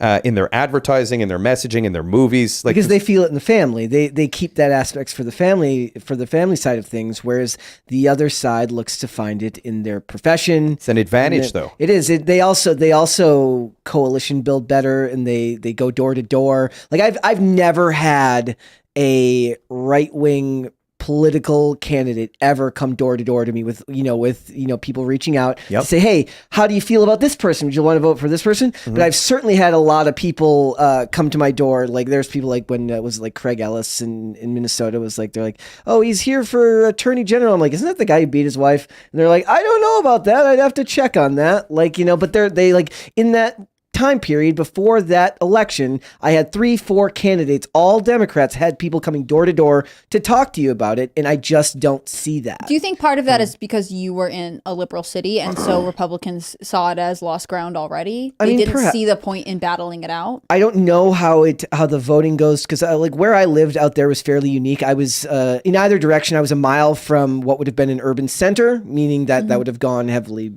blue, but then to the a mile the other way, and I'm in a very nice suburb. But it only matters where the voting lines are. Yeah, so right? I don't know where Like you didn't vote in the suburb; you voted in the city center. Like that's what you were Yes. voting for. So I feel So like then that's they probably saw it as a lost cause. Well, these were state level elections. These weren't even county or anything like this. So these would have been people like this is attorney general for the state, right? So they could have gone through the whole area. It wouldn't have mattered. So I don't think it would have been seen as ground loss. I just know that I get more text messages. You get the random text messages. It's never even under my name. It's for some person. It's like I've been getting text messages for a guy named Masood for like a decade, and I just never unsubscribe to it because I just expect it now around voting season. I like look invited Masood out for dinner. I look forward. Well, no, they think I'm Masood. They're like, oh, Masood, have you thought about voting for this person? I'm like, I'm still Masood. It's kind of nice. But on those lonely nights, you're sitting there and you're like, looking around. It's dark, and then your phone vibrates, and you smile. And someone It feels good to be Masood. I really want my vote. No, I think that Republicans famously are terrible at their ground game, right? Yeah. Like that's not anything new. What bothers me more is that it's their off season, right? Like we get it. You're terrible. I can say it 100 times. Get better at going door to door. Find some more innovative voter registration strategy. What bothers me more is in the off seasons. Right now, it's Pride Month. There are all these Pride parades. We're seeing all these things. These are moments where you're getting people who are like-minded together in a non-election year. There are not equivalents for conservatives, right? Like, where are some states have them, but like more county fairs. I would like lots of 4th of July, like block parties. Yeah. I want more things that non-political / leaning conservative people can go to and connect with other people and talk about, hey, what's going on in our community or our state or our nation, right? And I feel like that's what we are missing, the off-year community events. And the fun behind it. Yeah, like for they're sure. missing, there's a disconnect somewhere in conservative messaging and events. And maybe it's because I'm like a hyper artistic person. I'm kind of like, in that sense, I'm very liberal minded. And there's a disconnect for me, and I can't put my finger on it with a lot of the stuff that is for the right, where I don't even want to attend the event. I don't know what it is. I can't nail it down. I think it's something, I don't know how much anyone follows this, but like the New York Young Republicans have really exploded as a club in the past couple of years. And it's because they made it fun. They do fun events. They have interesting speakers. It's a community group. And I think this is something that we are missing. I think it's easy for a lot of left-leaning people to get together when they feel outraged and they're going against the machine, even though we know they kind of are the machine at this point. And conservatives don't have those community moments. My favorite thing that Trump has said is that we need to have like a year-long celebration for the 250th anniversary of America, That's right? awesome. Like, let's do this. Like, that sounds fun. Even if you're not super into politics, it's just fun to have fun things to do. You know what I think it is with the art? I think when it comes for the art, like you said, you're liberal minded when it comes to art, artistic endeavors. It's because when the right creates art, a lot of the times it reeks of a sense of desperation to win back something. Yes. That I don't. Maybe I'm upsetting some people, but I heard the 81 million votes song, and I'm like. Just like this isn't working. Like there is, whether you like their messaging or not, there is more natural artistic drive on the left side of things, and now it's shoved into the entertainment full force now. But it wasn't always like that, right?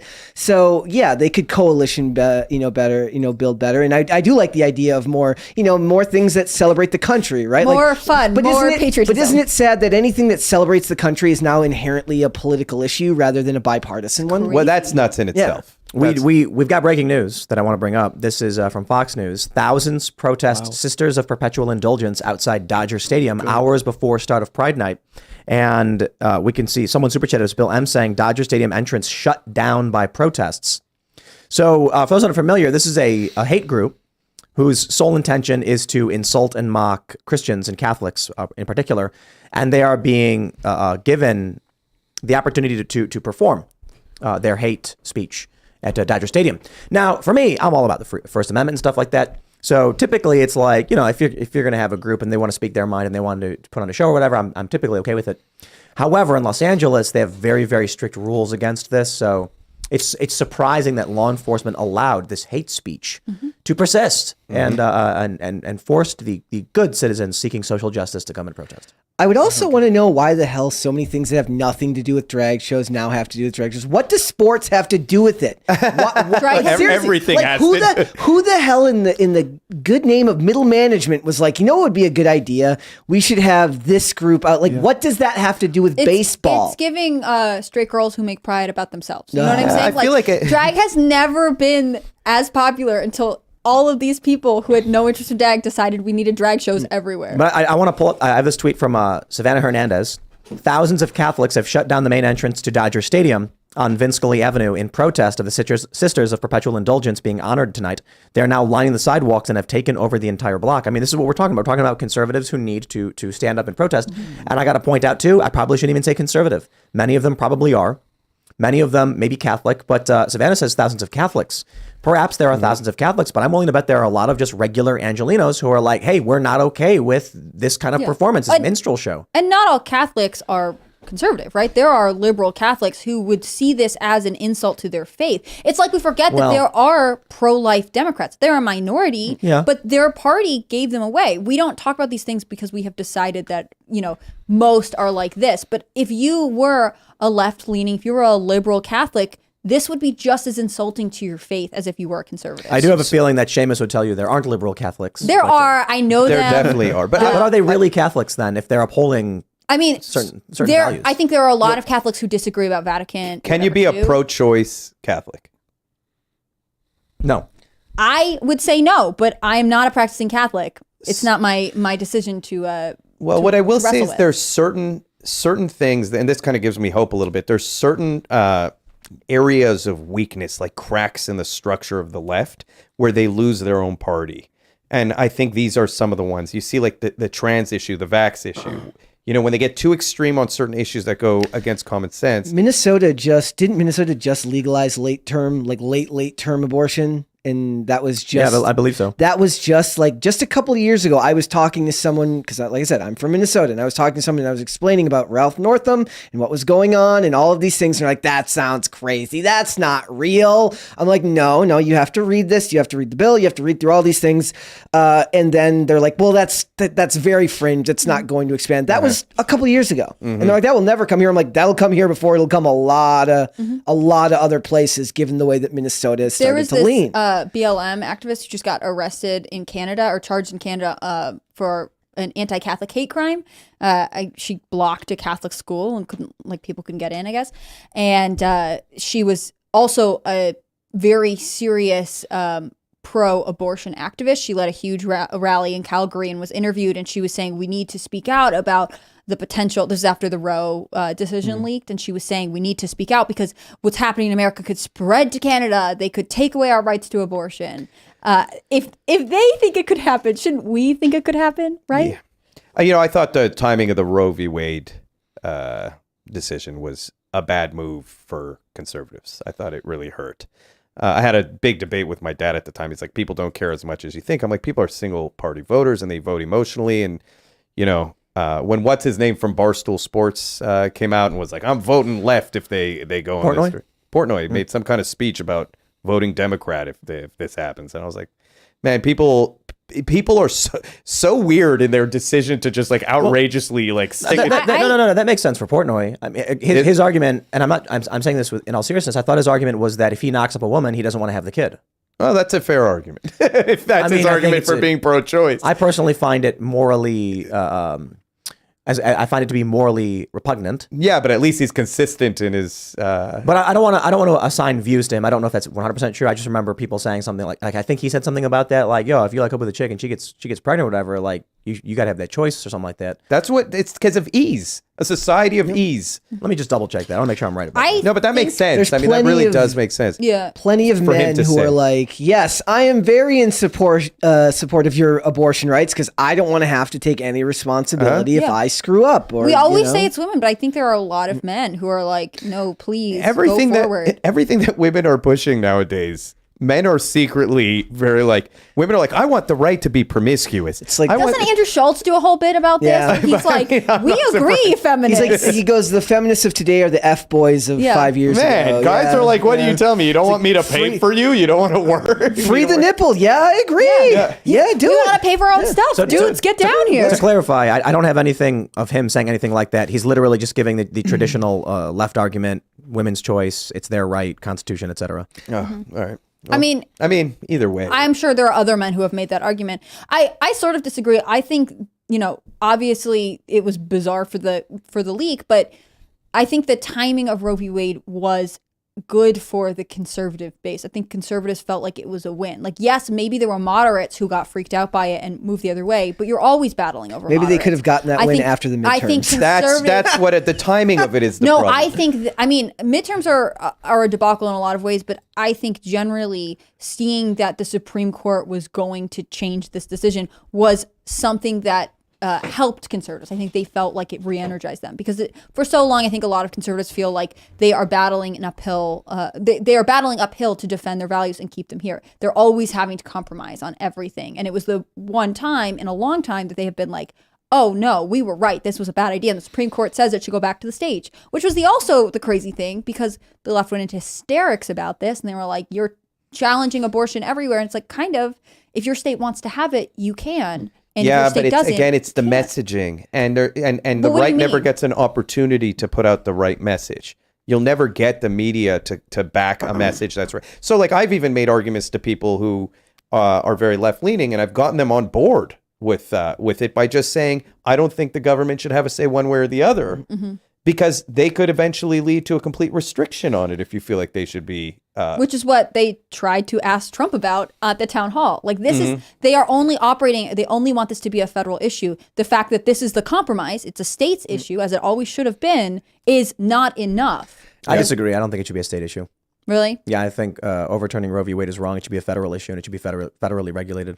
No, I feel like... You think it should be federally regulated? Too? Yeah, I don't know exactly what my view was around the time this was overturned. I think we were all fairly in agreement over it. We've had a lot of conversations about it, and I think that it should be federally regulated under the 14th Amendment, or because of the 14th Amendment. I think the federal government has to ensure equal rights under the law to all life. That doesn't mean I think abortion should be banned. I don't. I think it just means that we can't have two standards of when someone is allowed to get an abortion because it terminates a life. There is no point in history where an arbitrary definition of personhood has not resulted in the mass death of a group. Right. And so, where we are is I'm traditionally, I'm in the more traditional pro-choice camp, which is up to a certain amount of weeks, government stays out of it. After a certain point, it's the baby can survive, the baby should not be killed. That's my view. I think the federal government should regulate it. Of course, Roe v. Wade's overturned, so it doesn't matter. But it could go to congressional legislation. If Trump and Republicans sweep, you could end up with like a 12-week nationwide ban if the federal government. I just feel like we should always defer power to the states rather than the federal government. I agree with you. We want to have an equal application of equal protection under the law. And I personally believe life begins at conception, right? But I think putting power in the hands of the federal government is always a mistake. But then you're saying that California has the right to restrict free speech. How so? This is a 14th Amendment question. Do we as human life, have equal rights under the law? The answer is yes, we do. Well, the question then becomes, and you're making the argument, if by your own argument, then there should be a complete ban of abortion across the board from conception. Nope. The issue is when it comes to two life forms inhabiting the same body, I don't believe the federal government has the right to order someone provide their body and blood to another person. There you go. There's a competing rights issue with abortion. Absolutely. So you have two bodies. However, how can we, acknowledging this, that there's competing rights, allow two different states to have two different standards for what the Constitution is supposed to enforce? So that means it's up to it's up to the federal government to interpret, or for legislation to codify, how the 14th Amendment should apply to unborn persons. The left's principal argument is life doesn't begin at conception. They have to make that argument. Otherwise, the 14th Amendment is clear. Abortion is completely illegal. Or I should say restricted up until like 12 to 16 weeks. I do not see how you could argue the Constitution guarantees the rights of all citizens, except we allow the states to determine when and where those rights start and stop.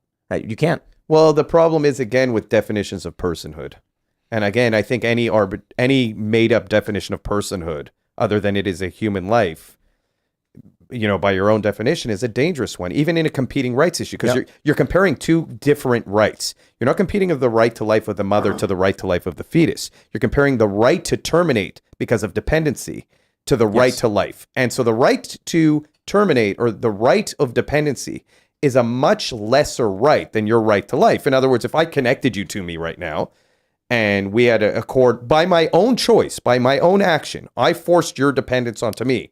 And I said, now that you are dependent on me, I have the right to kill you. You would say, well, no, my right to life is bigger than your right, especially that it is through your own action to depend on me. Now you can make the argument in rape and incest in those cases. That doesn't hold I don't think the incest one applies because there's no as long as there is no consent to the act, that argument makes sense. But when you take action to create a life, and then you try and say, well, there's a competing rights issue. No, it's not an equal right. And you took action to create that right through consent, to create that situation through consent. Early on, I was very much saying like, oh, it's good that the states are taking control of this issue. It should go to the states and things like that. Now, I very much don't think so because of the Constitution and because of the 14th Amendment, which means I think Republicans should legislate this, and my view is it should be like, I don't know, maybe 16 weeks or something. It's just such a difficult subject. They never will end up doing that on either side because it's too much of a moneymaker when it makes them way too much money when they're raising campaign funds, which is why Obama never ratified and why we kept it out entirely, because they have to continue to campaign on the need to continue to campaign for it. So it'll just like always the pharmaceutical industry. Yeah, it's almost like the pharmaceutical industry. Let's take a look at the purpose of the 14th Amendment. It emerges after the Civil War. It's to guarantee that those who were enslaved in this country are recognized as citizens of this country. It also guarantees equal treatment under the law for all individuals. There is no logical, scientific, or even moral basis to argue that life does not begin at conception. They can make every argument in the world they want, but life literally begins at conception. Mm-hmm. This is when a unique set of DNA is created to any degree. Then they make these arguments about how like, oh, so when a woman has a miscarriage or whatever, it's an abortion. No one said that. We're talking, the crime requires intent. And then there is the complications of competing interests, competing rights. And that's why I'm like, it's not so simple to say ban abortion outright. Yeah. I also think you can't just be like California says you can and Colorado, or, California and Colorado say you can, Texas says you can't. Because if we're talking about, we cannot allow states to determine what is a human and what is not. Like we have to codify that. Look, that's a great argument, and I actually would rethink my position on that based on that argument. There's an argument that Ben Shapiro makes that actually kind of upsets me when he says that women lack the mens rea to know that they're committing a crime because they've lived in a society that's taught them that it's not a life. By that argument, a white supremacist who's been taught that a Jew is a rat or a cockroach and goes and kills a Jew lacks the mens rea to understand that they're a person. I don't buy it either. I do think even conservatives and pro-lifers don't truly believe the flat morality of their statements. When pro-lifers say that a baby is a life and abortion is killing a baby, I always ask a very simple question to which they always reject, and that is, I'll ask you now. If you came across an individual who was on the verge and declared his intent to take the life of another person, would you intervene to save that person? Yes. If you saw a doctor about to perform an abortion on a baby at 8 months and said, I will now take the life of this baby, would you intervene to save that baby? Yes. You would? Yes. The average person says absolutely not. Oh, 100% I would intervene. You would stop a doctor. Given the opportunity? Consequence of law you're talking about? Like I'm going to be arrested because... Oh, no, just in general. I mean, consequence... 8-month fetus? Absolutely. So most conservatives say absolutely not. They say, no, I wouldn't do that. That's different. And it's, and I'm, is there argument there that like, look, I don't know if that doctor is performing it to save the mother. That's a whole other argument. Yeah. So the typical answer I get, and I respect your candor. The average conservative I've asked on this show has just been like, no, I wouldn't.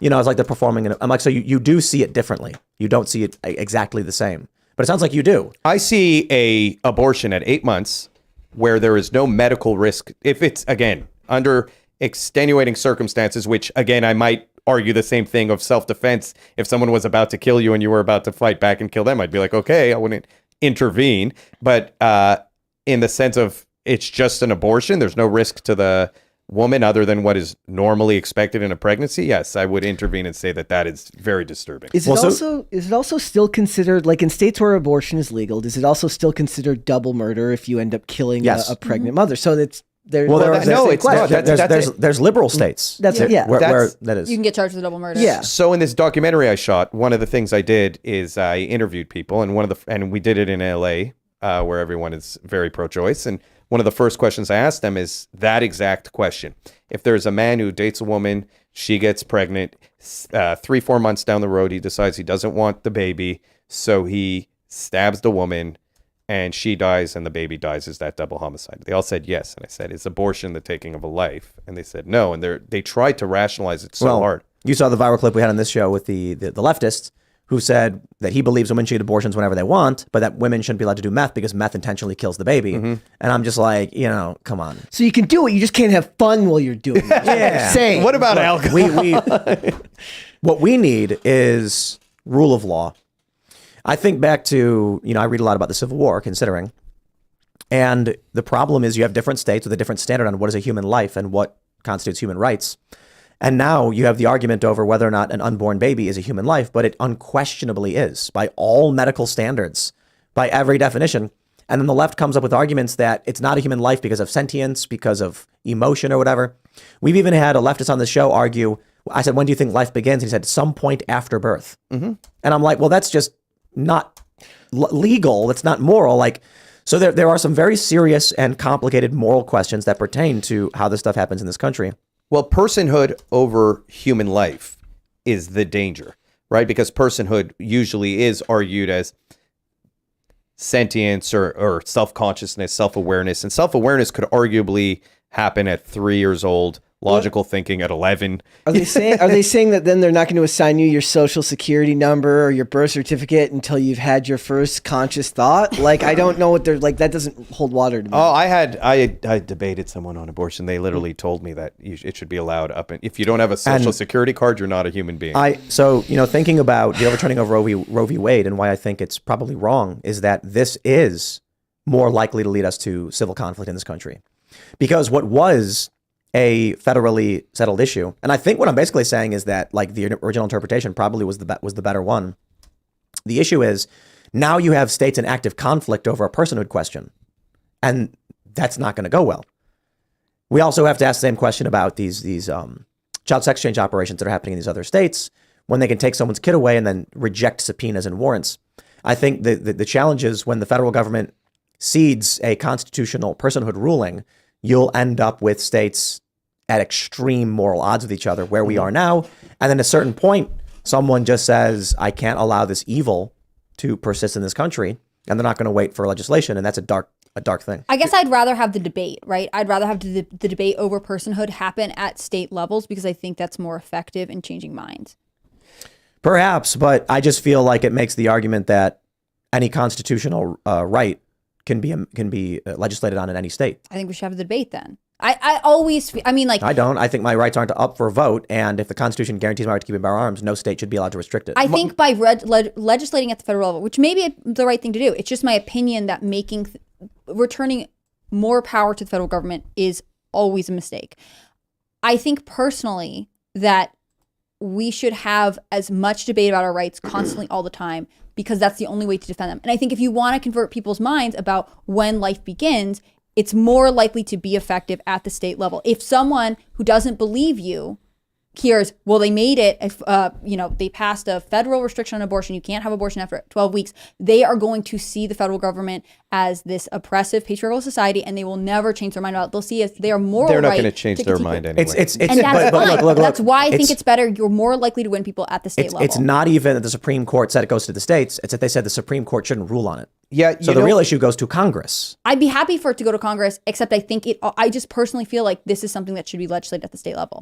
I came in 100% thinking the same thing as you for a long time. Actually, that was my position. But if it is a constitutional right, which it is, then it has to be legislated on a federal level. It cannot be legislated on a state level for the very argument he made. If personhood is determined on a state level, you'll not only find that it will have far varying descriptions, which is extremely dangerous and will be against the Constitution. But what you will have is more extreme positions. You're going to have California purposefully push back and say, we're allowing it until birth. And you're going to have This states is what that are- happened with Roe, though. After Virginia. Roe, we just paused all of the laws on abortion, right? This is the hysteria that came in. West Virginia is going to enact their law from the 18th, whatever. We are going to see people continue to debate this. So if we get a federal law, fine.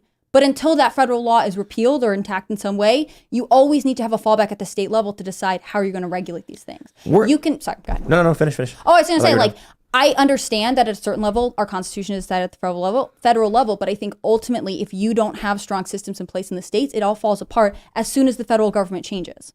We're going to go to Super Chats, so smash that like button, subscribe to this channel, share the show with your friends, head over to timcast.com, become a member by clicking join us, and download the mobile app by clicking mobile app to your Android device. I'm Not Your Buddy Guy says, let's help Trump decide personnel. I think Robert Barnes would be great for AG. Ultimately, we need Trump and team to be ready to start running like those who stormed the beaches of Normandy. Yeah, I think Trump needs to consider more based individuals for his administration. There were so many great personalities who were big fans of Trump that were just not involved, and they should have been. All right, let's grab some more. Where we got? The Curly Afro says, thanks to Chicago's ex-mayor Rahm Emanuel, now ambassador to Japan, a LGBT understanding bill was signed into law in Japan on Friday. People here are livid. They didn't want this and the woke virus ideological problems Western nations are facing. Wow. Didn't Japan just raise their age of consent from 13 to 16? Wow. That was today. Japan's a crazy place. Japan is wild. Yeah. Goldilocks Production says, Tim, a cult has been organized for your Vociferon character and fan art made. How does it feel to be the leader of a based furry cult now, and that your character now has art? Wow. It feels fantastic. I'd like to see the art. Maybe we'll put it on TV. So do you know about Vociferon? No. When I was talking about human rights law in New York City, their gender identity law says you can call yourself whatever you want, you can wear whatever you want, dress however you want, and companies must accommodate as a customer or employee. So I'm like, any name? Okay, what about Vociferon, Herald of the Winter Mists? And your outfit, a wolf furry costume of some sort, or fox or something. Yeah, the law says it. And I was told by lawyers that they'd laugh you out of the courtroom if you tried. And I said, then what's the difference between that and a judge laughing out a 6'3" ripped guy in a dress?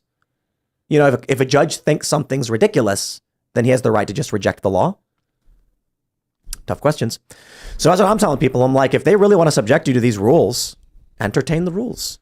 Yeah. Every day, add one more thing to your personality and see at what point they finally just break down and say, please, no more. Wasn't there the guy in the school, the student in the school, they said you have to respect pronouns, and he changed himself to like Sir Kingston, whatever. He gave himself like a royal name. And, yeah.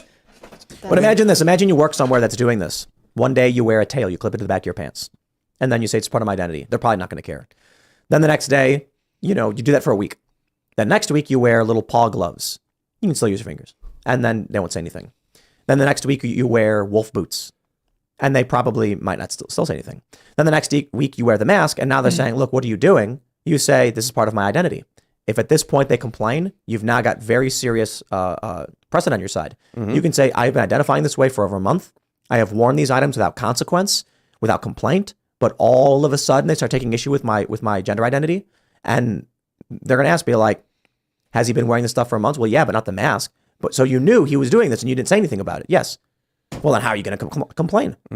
I like that the answer is just make it a game. Yeah. Push them. You should turn it into something fun and extreme so that you test boundaries just to see how far things. Those people who do that are necessary. But here's how these people operate. These activists, they do a little bit, and so you tolerate it.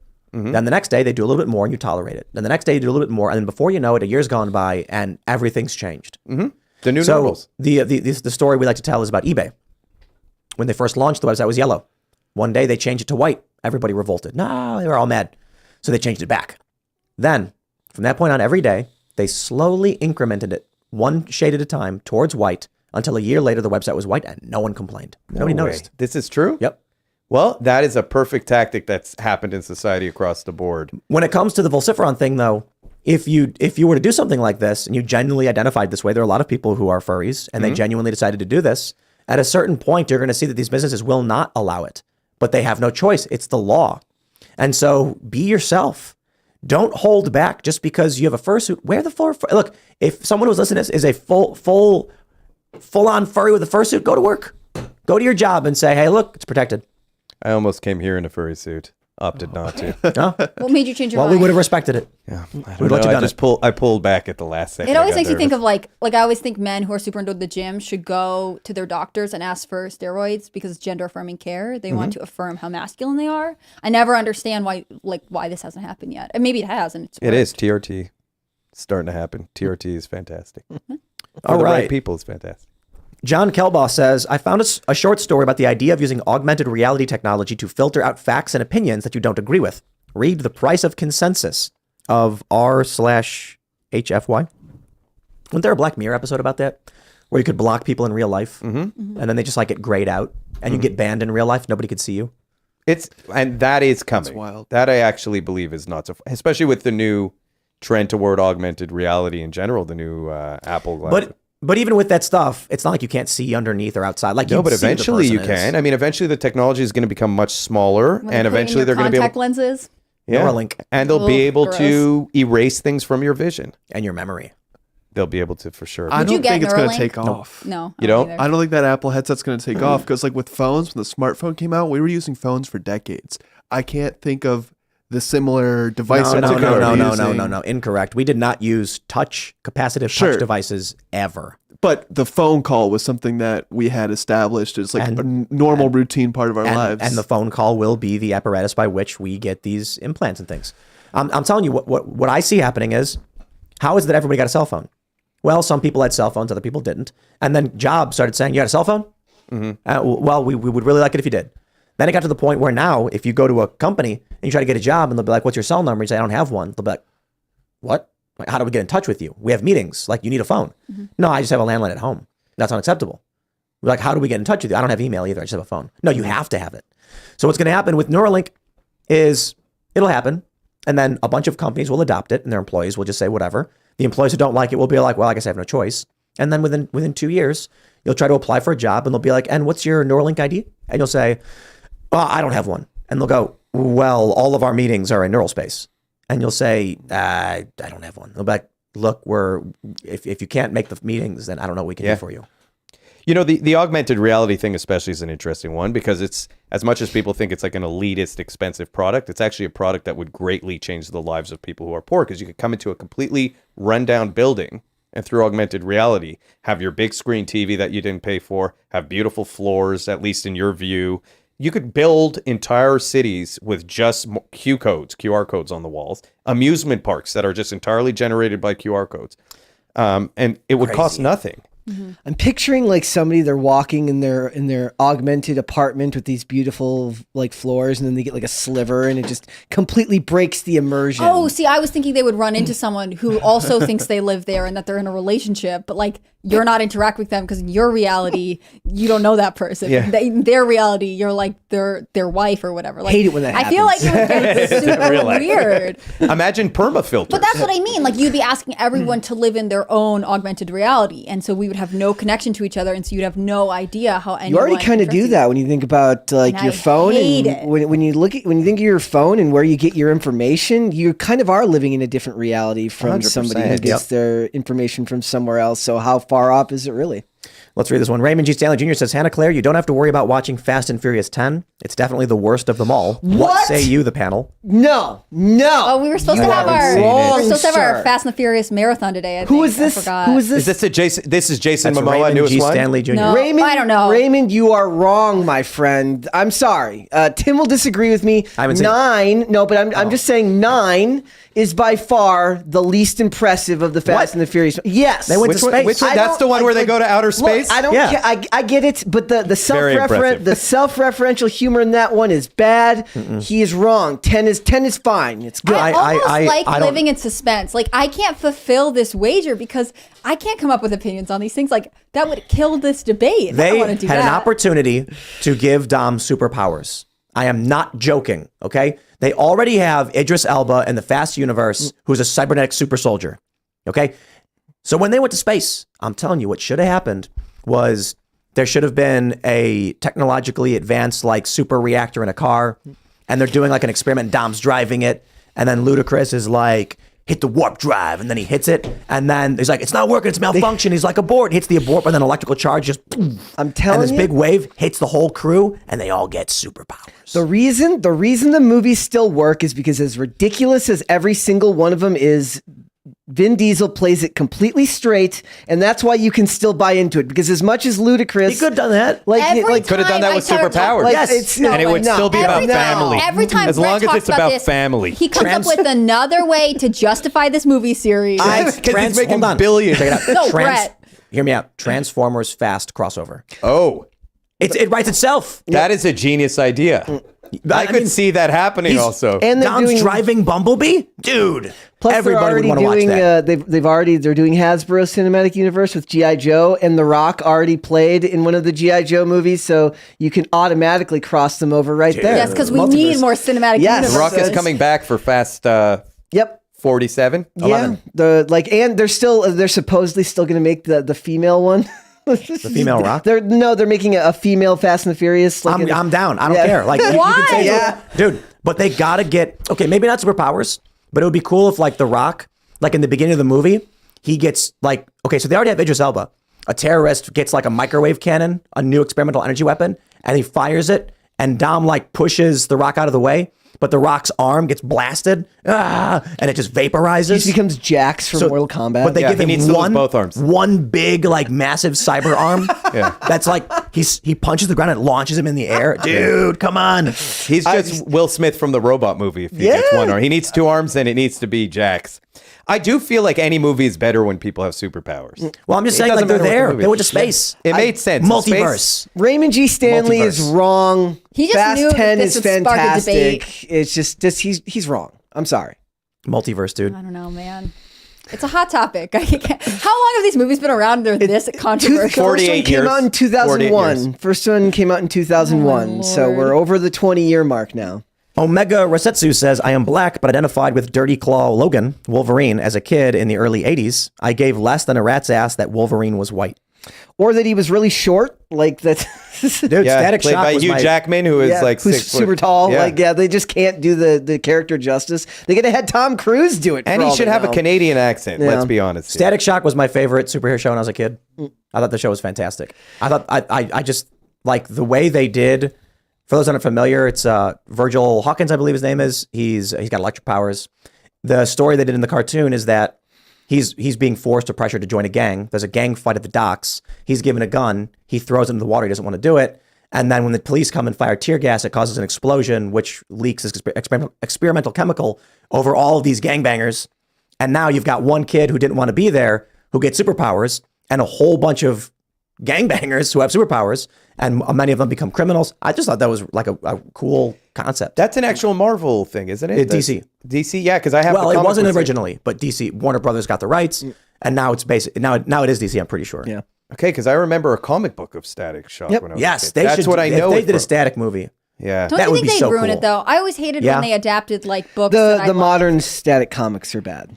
that bums me out, man. I think a Static movie would be so cool. You just They can't did his trust powers something so well. that was important to you to these people. And it was very social justice-y as a kid. Yeah. It was very the cartoon was. But, absolutely. but was it enough for today's day and age? It, honestly, probably, yeah. It's like, have you ever Chris- seen like Tim shook his head. Captain You Planet? think it would be bad? Like people would be mad about it? No, I don't think so. I don't. It was more deftly handled. It's Yeah. like Captain Planet. Captain Planet is like the super ultra mega. You see, they used to do activist-y stuff in media, but it was a light touch. Like you have Captain Planet was not a light. No, that's what I'm saying. No, Like, no, that's for the, sure. That's the high bar example Yeah. of like the worst But of the let's- worst back then. Like Yes. you have what I like about Static is that it does talk about issues. You have one of the gangbangers. He goes to jail. He gets caught. He gets superpowers, and then he reforms and becomes a hero. Like these are cool concepts that address a lot of these issues. Turns out his best friend's gay, and they make an issue about his dad being racist or something. And I'm like, I thought it was totally fine. Yeah, whenever It wasn't over the top. It wasn't. Green Arrow That's used to what do worked. plenty of this stuff as well. Green Arrow it was and around Green so Lantern. much. Even like you look at everything back then, and they subtly put stuff in, like Fresh Prince of Bel Air touched on a lot of social issues. I still loved watching it as a kid. They did it in a way that was more authentic, more Actual honest. It family, wasn't too. forced. Yeah, and Now it's forced, and it's not about what helps us live together. It's about what's divisive. So it used to be like, hey man, don't be racist, right? Let's just try to get along. And it's like, I can certainly understand that, equal rights under the law. Now it's like, it is the woke cult stuff. There's a big difference between constitutional rights in a constitutional republic and woke cult indoctrination. I like the constitutional classical liberal indoctrination. I don't like the woke indoctrination. That's the easy way to put it. Yeah. All right, Miguel Rivera says, Tim, XQC needs to be shouted out. He just signed with Kick, moving people away from Twitch and their garbage censorship.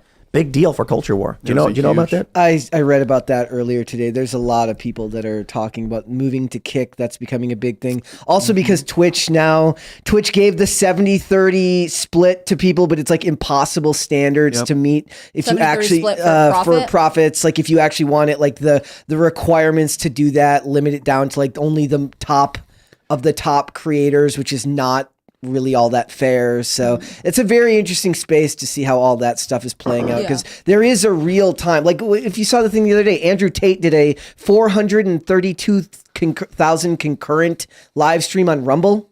Really? Who did? Andrew Tate did 432,000 concurrents on Rumble the other day. Wow. And the first thing he called out when they talked about, because they talked about what was going on in prison, they talked about all of that stuff, but he said the first thing he called out YouTube for their censorship and all this stuff, and said, you no longer control the culture, you no longer control access to information the way you once did. And a lot of those platforms are the ones where more and more of these battles are being fought, because these companies are pricing out creators, people with large platforms that are not inherently political. A lot of these creators are going over to Rumble, and only the ones that are not afraid of being called names are the ones that are willing to do it, because they're like, oh, you're going to Rumble? That's an alt-right Yahtzee platform. Why would you do that? Kick?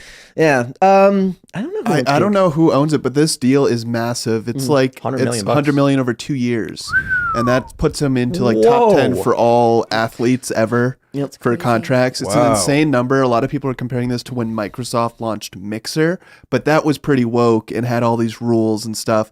Kick is definitely more friendly. You can get away with a lot on the platform in terms of content. And there's been a lot of propaganda against them. A ton of articles being written to try and dissuade you from using Kick. What is it? What's their argument? It's like look at all they're not moderating. They're not stopping anything from coming out here. Your kid is going to turn into some type of tiki torch wearing using person if you let them on this platform. Wikipedia says its focus is looser moderation and higher revenue share. There you go. Yep. But the articles are trying to scare they'll be accused of being an alt-right group soon. Absolutely. Yeah. Like it's only a matter of time. But yeah, it's a huge deal. A lot of people, I did see some, they're giving them $100 million for this one guy when they should be spreading that money over hundreds or dozens of mid-sized creators. I was like, that's an interesting take. There's a fair argument to be made there. It is one of the more recent attempts to dethrone Twitch as the de facto streaming king. And Twitch is terrible.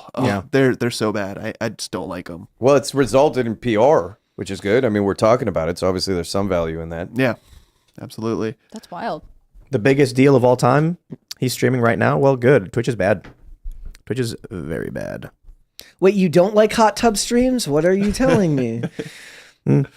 Andrew Rowland says, in Man of Steel, Krypton had artificial births and Superman was the first natural birth in 100 years. Zod called this natural birth heresy. I liked Man of Steel. Did you like Man of Steel? I thought it was great. I mean, it's like good. I understand the complaints about it in accuracy to Superman lore in the comics, and they do seem to have an aversion to wanting to tell classic Superman stories. Also, there is a cameo in The Flash, which I'm not going to give away. That is probably going. It's already publicly known. I know, but I don't know who's watching. Not to everyone in this room. I don't necessarily for the people watching. I don't necessarily want to ruin it for them, but it's been very controversial to a lot of people because of the technology that we used to do it. Zod's appearance was good in the movie, though, yes. So. I really liked that. It was really funny listening to Michael Shannon try to figure out how he was alive in the movie when they did the interview. He's like, yeah, they called me. They want me to be in the movie. I'm like, isn't my character dead? They're like, oh, it's the multiverse. He's like, I don't really know what that means, but sure. There are no rules. He explained, he goes, it's kind of now like a bunch of CEOs worth billions of dollars playing with action figures. Yep. He's like, and then Zod shows up here and this person shows up here and they're battling, and that's what it feels like. I feel like you dying in a in a superhero movie actually increases your likelihood of being in the next movie. It's worse That's if you how actually Superman just lives. survive and go off into the sunset. They'll just let you go. But if you die, there was actually stakes there, which means it's something to bring you back. All right, JMoney95 says Dr. Disrespect called Hassan a fat phony on his stream today for talking about him boycotting Call of Duty. Nice. He also laughed about it, saying Hassan wouldn't dare talk the same way to him in person. I don't know if Hassan's a phony, other than he's just not a very in-depth guy. Like, he's a very surface level guy. So his views of things are just going to be very much like on the surface. This thing happens. It seems to be anti-LGBTQ. He's opposed to it. Dr. Disrespect is probably more so just a gamer, but when something happens, sees what's going on, gives his thoughts on it. So you're not going to understand why he's calling him a phony. Yeah. But I don't think Hassan's opinions are genuine for the most part, because there was one video he did where he was talking about me, and he criticized the military-industrial complex, but then praised the war in Ukraine. Like, that's a paradox. I just don't think he's intelligent. That's one way to put it. You know, it seemed weird. Like I was reading stuff the other day, and I'm watching. It's like Garth Brooks fights with people over Bud Light, and Nick Merckx talking about Call of Duty. I'm like, did I really expect on my end of the world bingo card? I didn't expect any of this stuff to be the things that we as a community, as a culture, would be fighting about these days. It's ridiculous. I thought it would be a meteor, but it's Garth Brooks and Bud It's Light. Garth Brooks and Kid Rock and Nick drag Merckx shows in and drag shows in Call of Duty. It's ridiculous. Yeah.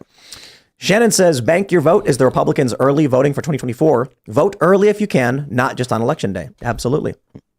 And we need Republicans to be helping with mail-in voting and knocking on doors and in cities. Absolutely in cities. Remember when in like the early 2000s when the Democrats had rock the vote and Republicans had like redeem the vote, and it was like a religious one. You could already see I've never heard of redeem the vote, so it wasn't that you could successful. already see the culture shifting at that point. They didn't have the ability to catch the youth. They just couldn't. Or come up with good messaging. Yeah. Craig Comedy says, you want to hire people to do what they already do. Hire me to host a cultural show where I travel across the USA going to comedy open mics, visit oddities, American battlefield fields, most importantly, talk to average people. Agreed. I wrote down your name. I'll take a look. And we're actually thinking about if we could do some more men on the street stuff, find a host who could specifically go and talk to regular people, just ask them general questions. I will go anytime. Yeah. I'll talk to everyone. We'll go to like DC and just go to Freedom Plaza and be like, what are your thoughts? Like, you know, have at it. Because we were planning on doing something like this a long time ago. We never did. So, you know. Man on the street stuff is the best, in my opinion. What's your body count? And all the other questions that they ask them.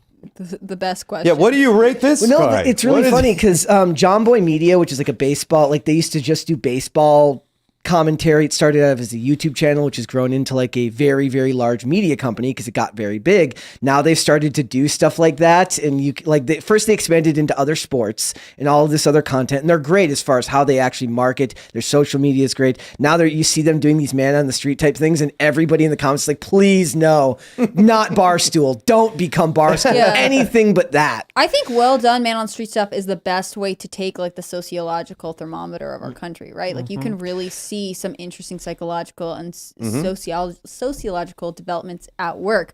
You just have to have the people willing to talk to a lot of people do it. It takes man hours. And there's a lot of curation there. So it's like you'll get a feeling after watching some of those that the end of society, that civilization is falling, because you'll hear all of these stupid comments. But then you have to remember that they talked to 50 or 100 people that day, and you're hearing them share with you the 5 people that said the absolute stupidest thing that they had. So we did man on the street stuff for my doc that I was telling you guys about, the cancel doc there. And it's number one, it was surprisingly way more difficult to get people to talk to us than we thought, unless we did it in a place where people were drunk. Nice. And then you just got a lot of craziness. Wow. But it is true that, you know, you do have to, luckily, I was surprised even in LA and how many down the road in the middle kind of responses you got that wouldn't work for a documentary. Exactly. It's a lot of yeah. it's a lot of not lie by structure, but it's heavily crafting a narrative depending on what your topic is, because you're gonna get in fact, I would almost like more, and I know it wouldn't be successful, if you want to white pill a bunch of people, share with them the ridiculously middle of the road responses and be like, look, you are not alone. A lot of the country is full of perfectly rational people. It's just not that interesting to anyone but people in the culture war who are sick of the things that go either end of the spectrum. Brett's documentary, You Are Here, and it's all It's just all regular people. I'm down for that. Let's go. Jeff Bader with a very big super chat says, Tim is right. Human life is a federal issue. I do believe so. I believe the Constitution is a human rights. It addresses our human rights within this nation. And I think you need structure at the state level. I'm happy to debate it. That's what I like about this show. You switched me on that one. So kudos to you. I mean, I don't know. But I guess what I'm saying now is it kind of feels like it was better before they overturned it, meaning the federal issue was mostly restricted at a certain point. Now the issue, it seems like, now they're just blanket allowing. So I'll ask you this. Is it better if federally abortion is banned after 16 weeks, or if half the states ban it completely and half allow abortion to 9 months? Yeah, I mean, it's even beyond that. I mean, the argument that changed me was it doesn't even matter what the end result is. It just comes down to a constitutional right. And it's fundamentally a constitutional right and a right to life. I think Congress needs to have federal legislation. I think Congress is fickle. I think you need, I'm not against federal regulation. I just think what we saw when we overturned Roe v. Wade was that all of the states suddenly were like, well, what are our stances on this? We got to go back to the 1800s, look at our laws. I think you have to have it hammered out at the state level. I'm happy for a federal regulation if it really is the best way to ensure constitutional rights. I just think ultimately, if you don't have structure and order at a smaller level, it all falls apart. Yeah, I don't. The states do have different laws on gun issues too, so it's entirely possible, right? That is another argument but when it comes to the interpretation, the one thing you said that really hit me was we can't have states having, debating on a state level what personhood is, right? What a human life is. I mean, that's beyond. Have they begun doing that with guns? In relation to like the 3D printed weapon debate? No. But there's no question of life, right? With abortion, there's a question of when life begins. Yeah. I mean, I don't think there's a question. I think the left is just lying. Yeah, I think so too. All right. Let's grab, what do we got? Rudy Cassone says, I don't think Republicans lost the Senate and underperformed with Congress over abortion. I believe Tim had it right. One word, harvesting. Yeah. All right.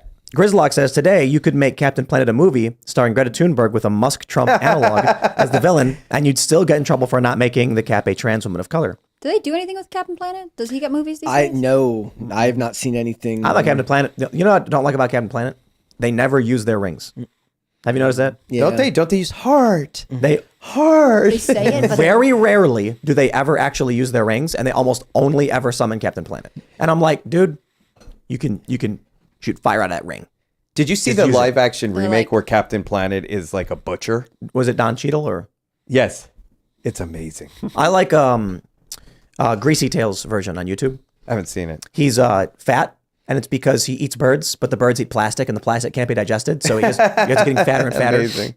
Yeah, that one's really good. And he's like, what have you done to me? All right, everybody, if you haven't already, would you kindly smash that like button, subscribe to this channel, share the show with your friends, become a member at timcast.com to support our work. You can follow the show at Timcast IRL. You can follow me personally everywhere at Timcast. Elon, you want to shout anything out? Just if people want to go check out my company, the film's on there, egardwatches.com. We're wearing them. Yes, sir. Amazing. EGARDwatches.com. Thank you for wearing it. Yeah, it's super cool. It's crazy that you can see the springs in the front of it. Yeah, the dual balance wheels on that one. That's our most popular watch. That's the Qantas. Super cool. And we have those amazing ads. I think it's just good for people to watch. They should just go to your site and watch your videos. I tell people go to the site and watch the videos. It's our biggest. If you see a watch there, you want to buy it. You happen to buy just so. You happen to come across a watch on a watch website. If it speaks to you, you can. You already. If your credit card falls on the table and accidentally types itself into the website, came for the videos, stayed for the watches. That's exactly. what it is. That's a great marketing and this thing, it's got like a, what is it called, rotor? Yeah, it's an automatic watch. Yeah. With a dual balance wheel. It's got a thing in it, so when you walk around, it spins, winding it up. That's great. Asymmetrical curved sapphire crystal. It's worth going to the website just to see the shape of the sapphire crystal. Super cool. That's so cool. Yeah, cool. Well, when you're done watching these videos, I think you should follow at Timcast News on Twitter and Instagram. It's the best. We have some really interesting content coming up from all of our journalists. I think you'll like it. You can follow me personally on Instagram at hannahclaire.b and on Twitter at hcbrimlow. Thanks so much. It's been great. Have a great weekend. Guys, if you'd like to follow me, you can follow me on Instagram and Twitter at Brett Dasovic on both of those platforms. Pop Culture Crisis is live on YouTube, 3 p.m. Eastern Standard Time. That is noon Pacific. You should join us there. It's a lot of fun. And you guys can follow me at Kellen PDL. It was a good show tonight. Looking forward to the weekend, and may God save the Queen, man. Yeah, we didn't get to that one. All right, everybody. Thanks for hanging out, and we'll be back up with clips throughout the weekend, and then back live on Monday.